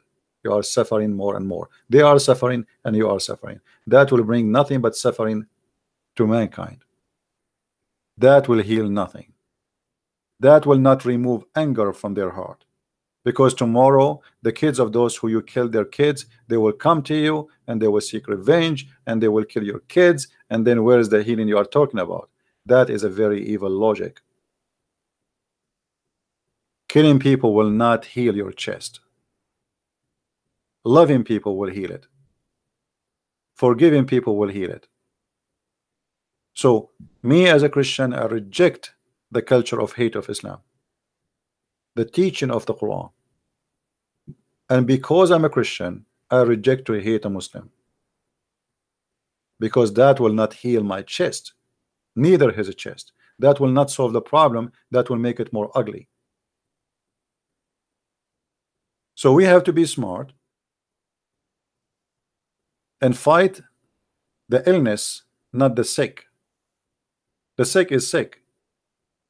Imagine you have somebody in your family and now he have a flu. So in order to kill the flu, you kill the guy?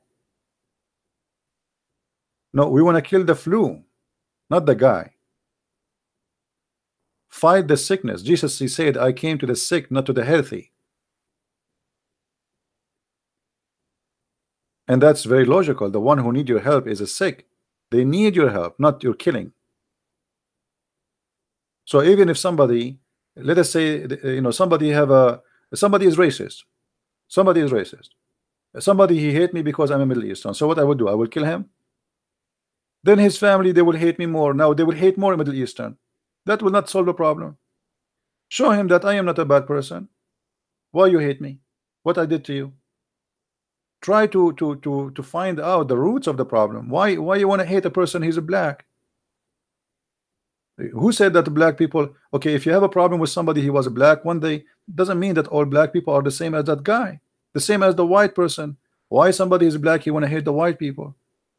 Who said that all the white are bad or all the white are good? So we have to fight the root of hate, otherwise that will never stop, and that will increase, and that will divide society. And imagine society is divided within their own, where people, they just point finger at each other. You are white, you are black, you are Chinese, you are a Christian, you are a Muslim, and we hate each other. What a hell of life.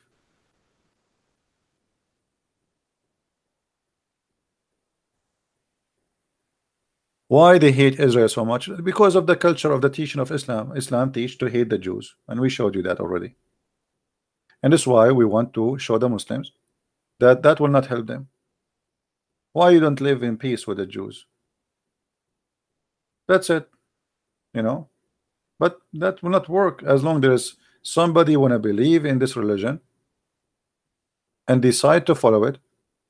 And by the way, there's Muslims, they don't hate the Jews. There's Muslims, they don't have a problem to live even in Israel, and they like Israel.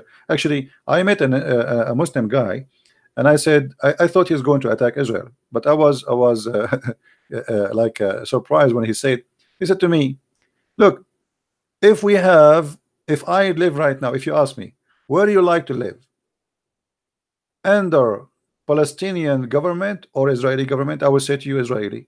He said, in Israel, I have equal rights. I have equal salary. My salary as an Arab, he's a teacher, is not less than a teacher who is an Israeli, who is a Jew. I have the right to vote. I have the right to have a job. I have health insurance the same as he do. I have everything. I can be a member in the parliament. In the Palestinian territory, they discriminate you.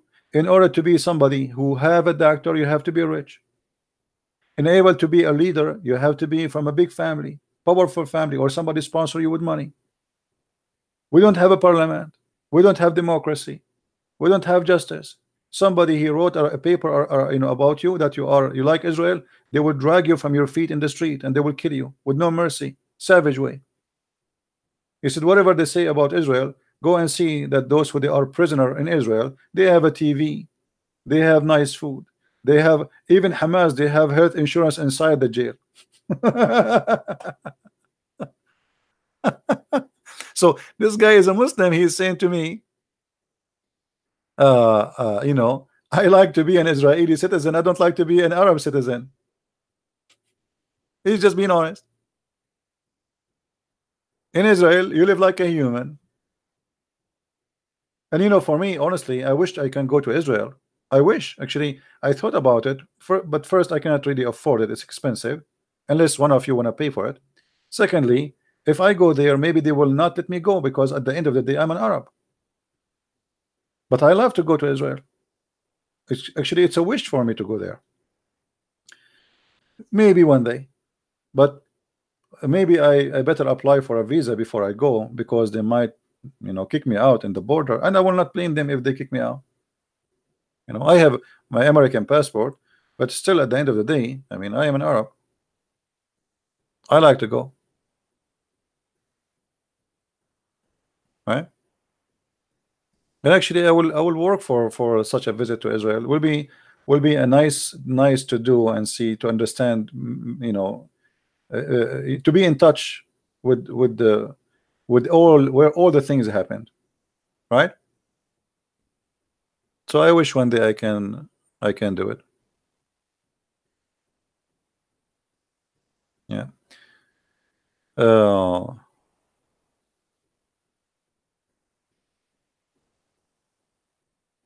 Why you don't refute Mukhtar Basham's video against you about Arabic grammar? Who is this guy? And why he don't call me? And why I need to refute him? Why about he call me to refute me? Debating yourself, making a little video, and like 50 people watch it. What about you? Call me and show everybody, huh? I want to go in to refute him. I will go to the bathroom. I will close the door of the bathroom and I will do all the fart I have. But let him fart. If he is a man and he have something to say, call me. We are live, and my Skype is open right now.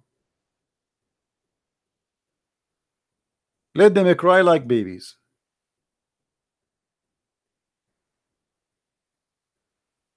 Is that correct, guys? We are Christian Prince. Why your Christian Prince don't? Who's this guy? The big guys, we don't even count them. I am here. Give me his Skype. I will call him. If he is a big guy, he will not call me. I will call him. I will be humble. Is that good? I will refute you about the grammar, brother. Yeah. And I find it very funny when Abdul he says he want to refute me in something. So let us say for the sake of argument, somebody here refuted me in 1 or 2 or 3 things. So are you saying the 99.99999 things he said is true? How horrible. Huh? Yeah. We are. Have you ever honestly, just be honest with yourself. Have you ever seen somebody have the courage to take a live call? That's a big responsibility and big challenge, because I don't know what the question would be. Correct?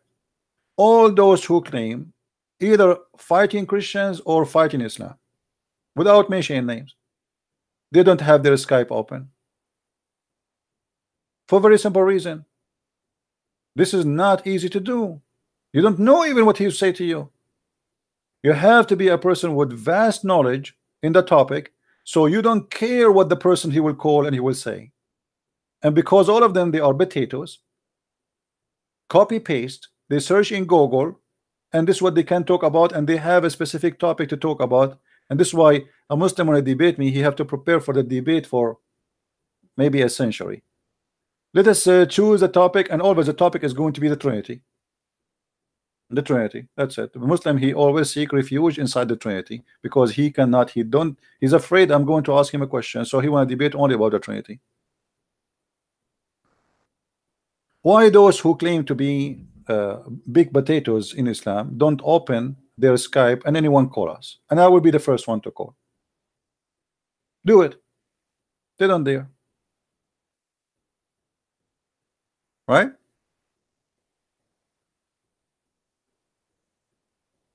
Shabir Ali, he accepted to debate me, and the one who contacted him, he lied. He said, one in his interview, he said the Christian Prince, he contacted me. I never contacted this idiot. Who are you to contact you? It was ABN. They sent me an email and send him an email. ABN, they said to me, there's a guy, we want you to debate him. At that time, I do not know even who is he. I said, whoever he is, I don't care, just let me know. Then I receive an email, which is they forward from Shabir Ali to me, and he said that he accepted to debate me. And then I noticed the name is Shabir Ali. I don't care. And then at that time I was doing the shipping for my books by myself in Amazon. So I saw an order from Shabir Ali buying my book, and I made a video about it. Shabir Ali, after he bought my book, 5 or less than 4 days after, I think, he sent an email to ABN saying he apologized from doing a debate with the Christian Prince because he is busy with his PhD, which is absolutely big false excuse. Because before he finished his PhD, he debated David Wood maybe more than 4 or 5 times. He's just trying to escape. And he wrote my book, and he got my book, and he never have. Why Shabir Ali don't go in his program and say, hey, Christian Prince book is full of garbage, let me show you? Why you don't do that? There's one of you, he asked him a question, I don't know if you remember the video. One of you, he asked him, I have a $1 million question for you. When you are going to debate Christian Prince, he starts saying high leak, low leak, trying just to, Shabir Ali is being Shabir Ali, being the guy who never answered a question. He said maybe one day, but I guarantee you that this day will never happen. Right? Muslims, when they debate only a person they think they can make it with him. It doesn't matter who is he. Which means, let us say, it is possible I can make I make myself look good in front of the audience. It's possible. If that is not possible, why he want to do it?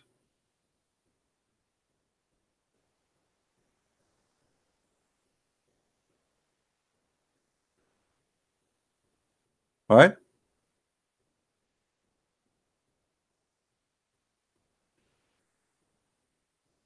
I don't want to say he's a coward. It doesn't matter. He's a smart. Actually, he's smart. He is being smart because if he debate me, everybody will be laughing at him. Imagine Shabir Ali is calling me right now. I mean, how horrible the outcome of that will be.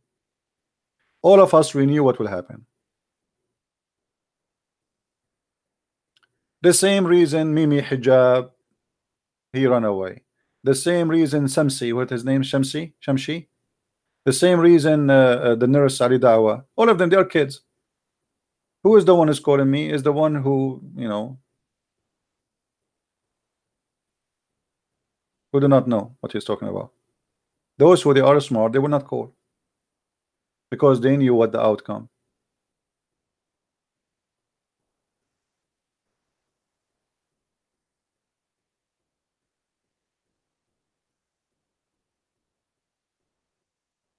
Where are they?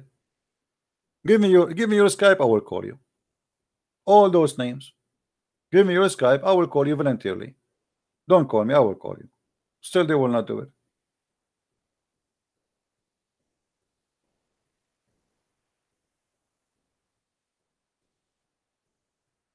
Anyway, my friend, we are happy that the Lord he provide us with knowledge, and I am happy myself that I was able to help a lot of Christians to learn how to refute this cult, and I think this is very let's say we are lucky. CP, is true that the Quran gives Muslims the right to wipe people who sin and whip. What you mean, whip people in public? Yes, but is you see the teaching of Islam is not only in the Quran. Maybe in the future videos we can talk about how Muhammad started what it's called Mutawi'. Mutawi' right now, if you go to Saudi Arabia, let me search some pictures. In Saudi Arabia they have something Mutawi'. Matawiya, which means the one who make you obedience, or mutawwa.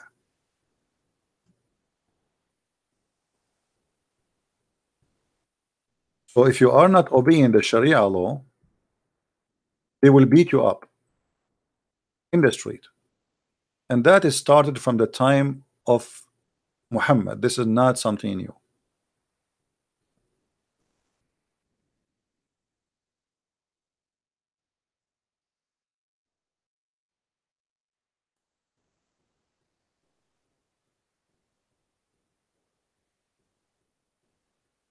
I'm trying to find you some videos, but maybe better is not play a video because they will play a copyright over it.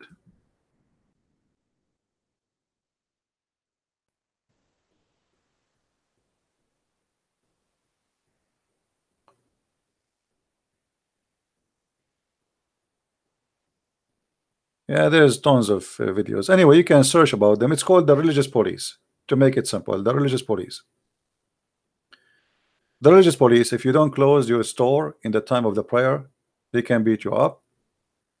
Because the Quran says وَيَدْعُونَ إِلَى الْمَعْرُوفِ وَيَنْهُونَ عَنِ الْمُنْكَرِ. They order to do the right thing, and they forbid what is munkar, which means rejected.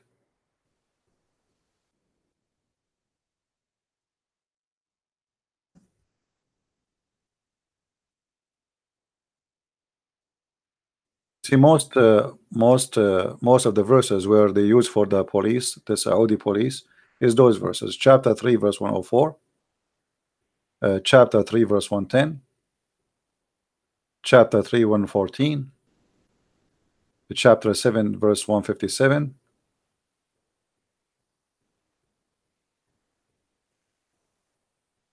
So like this is the major, the major teaching where the religious police started from.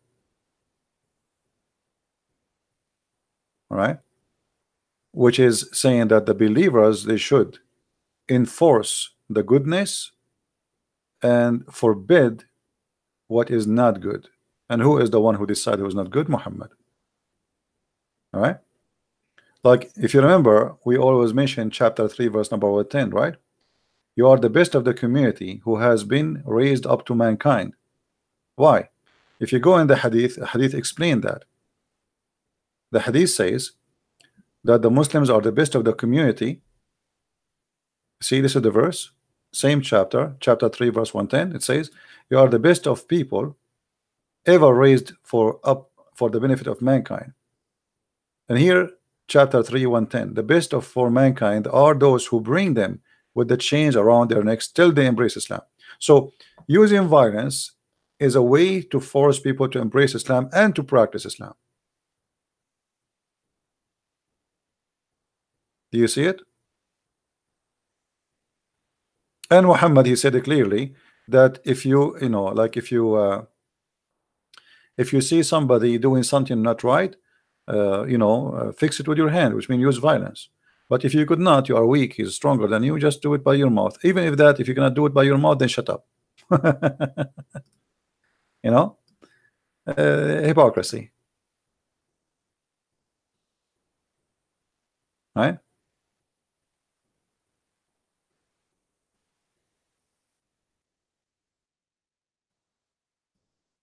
I hope I did answer you, my friend.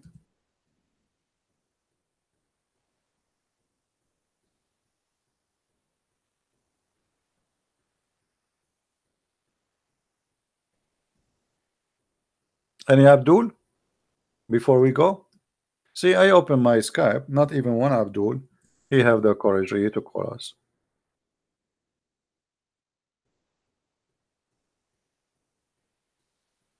See it? This is where the roots of the religious police come from.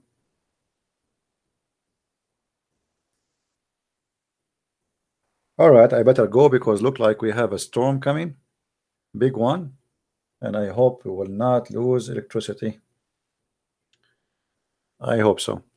Again, I'm not going to keep this video really. There's nothing much. There's no debate. I keep them only if there's an important debate, and if there's nothing really, I'm not going to keep them. I like to keep my page only the debates, and those who they are not really too much important for me, you guys can download them and have them around. So please always download my videos as soon as I finish, and take my advice. And this is an advice from a person who have no benefit of giving you advice except what is good for all of us. Don't adopt hatred in your heart, even with your friends, not only with Muslims, not only with the atheists, not only, I mean, whoever you are. Hatred will not help you. If you live in a house, imagine you have one person in the house, he have hatred for people around. How ugly the house will be. You will lose a trust, you will lose security, you will lose safety. You will not, your life will be destroyed. Imagine you have a wife and you hate her, or she hate you. What kind of marriage this marriage is? Imagine you have a son but he hate you, your son. That's possible. That means there is a failure in the house, big failure. Hate present a failure, not a succeed. And Islam teaching hate present that Islam is a failure, which is in purpose happen because it's from the devil. The devil always behind all hatred. He is the father of all lies. Where he says to you, oh, a black person is bad, so we have to hate him. That is because he's lying to you, making you put your anger in someone else, so he will hate you back, and that will destroy the society. What is going to be better? If we black and white live together in peace and love each other, or we hate each other? I mean, the answer I think is very simple, right? Same as with Muslims. What is better if we Christians, Jews, Hindus, Muslims, atheists, we live in one society, and if one of us he in the street he need help, all of those people will help. Isn't it beautiful?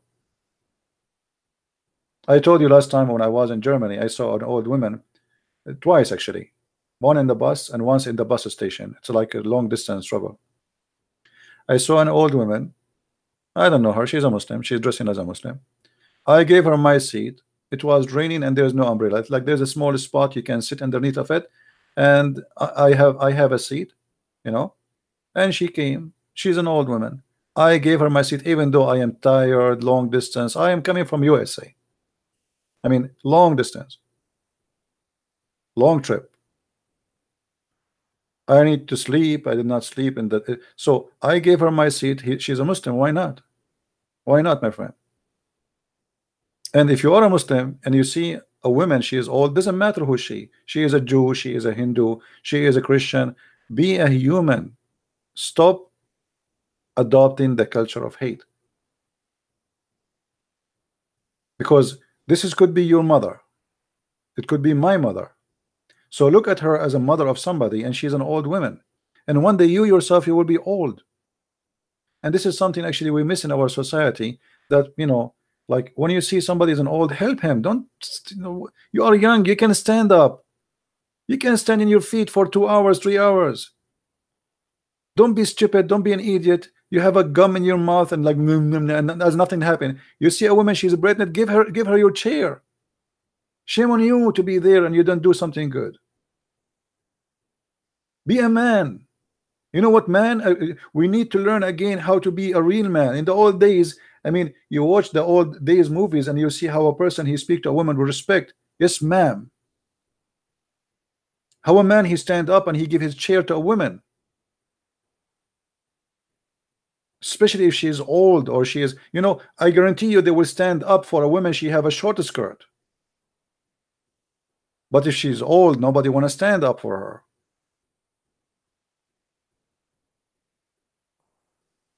My friend, what do you do to others will be done to you. One day you will be old and nobody will stand for you. If you don't take care of your parents, as an example, your child is watching. One day you will become in an age where you cannot serve yourself, and then your child will say to you, you say to your child, oh, you want to put me in nursing home after all what I did to you? He will say to you what? He says, isn't this what you did to your parents? Isn't this what you did to your parents? So now it's bad.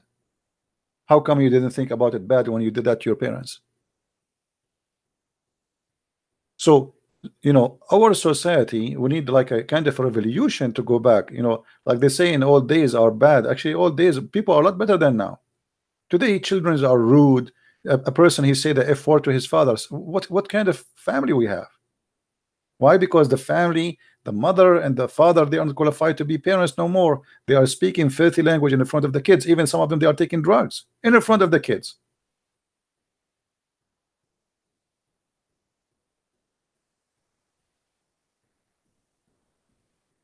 This is why I say not everyone is qualified to be a parent.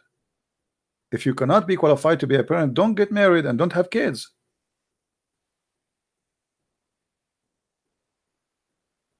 What do you do to others will be done to you. Learn that. Always life will bounce back. You do good, good will come. I go everywhere and I find people who want to help me left and right. I do not know them. And I think the Lord always he pay me back. I want to say thank you for being here. May the Lord bless you all. And until I will see you again soon. Please don't forget to subscribe, share our videos, tell your friends, and if you like to learn more about Islam, feel free to read my books. We have them in many languages. And please, if there is any of you who speak French, tell your friends about my French book. Until now, this book is the lowest to be known between all my other books because no French around me to tell people about this book, even though the translation of it is fantastic. So if you are a person who speaks French, please tell everybody you know from those who speak French about this book, and you can find it in Amazon. Thank you very much for being here. May the Lord bless you, and I will see you soon again. Christ is Lord, Islam is false, and see you soon. Bye-bye.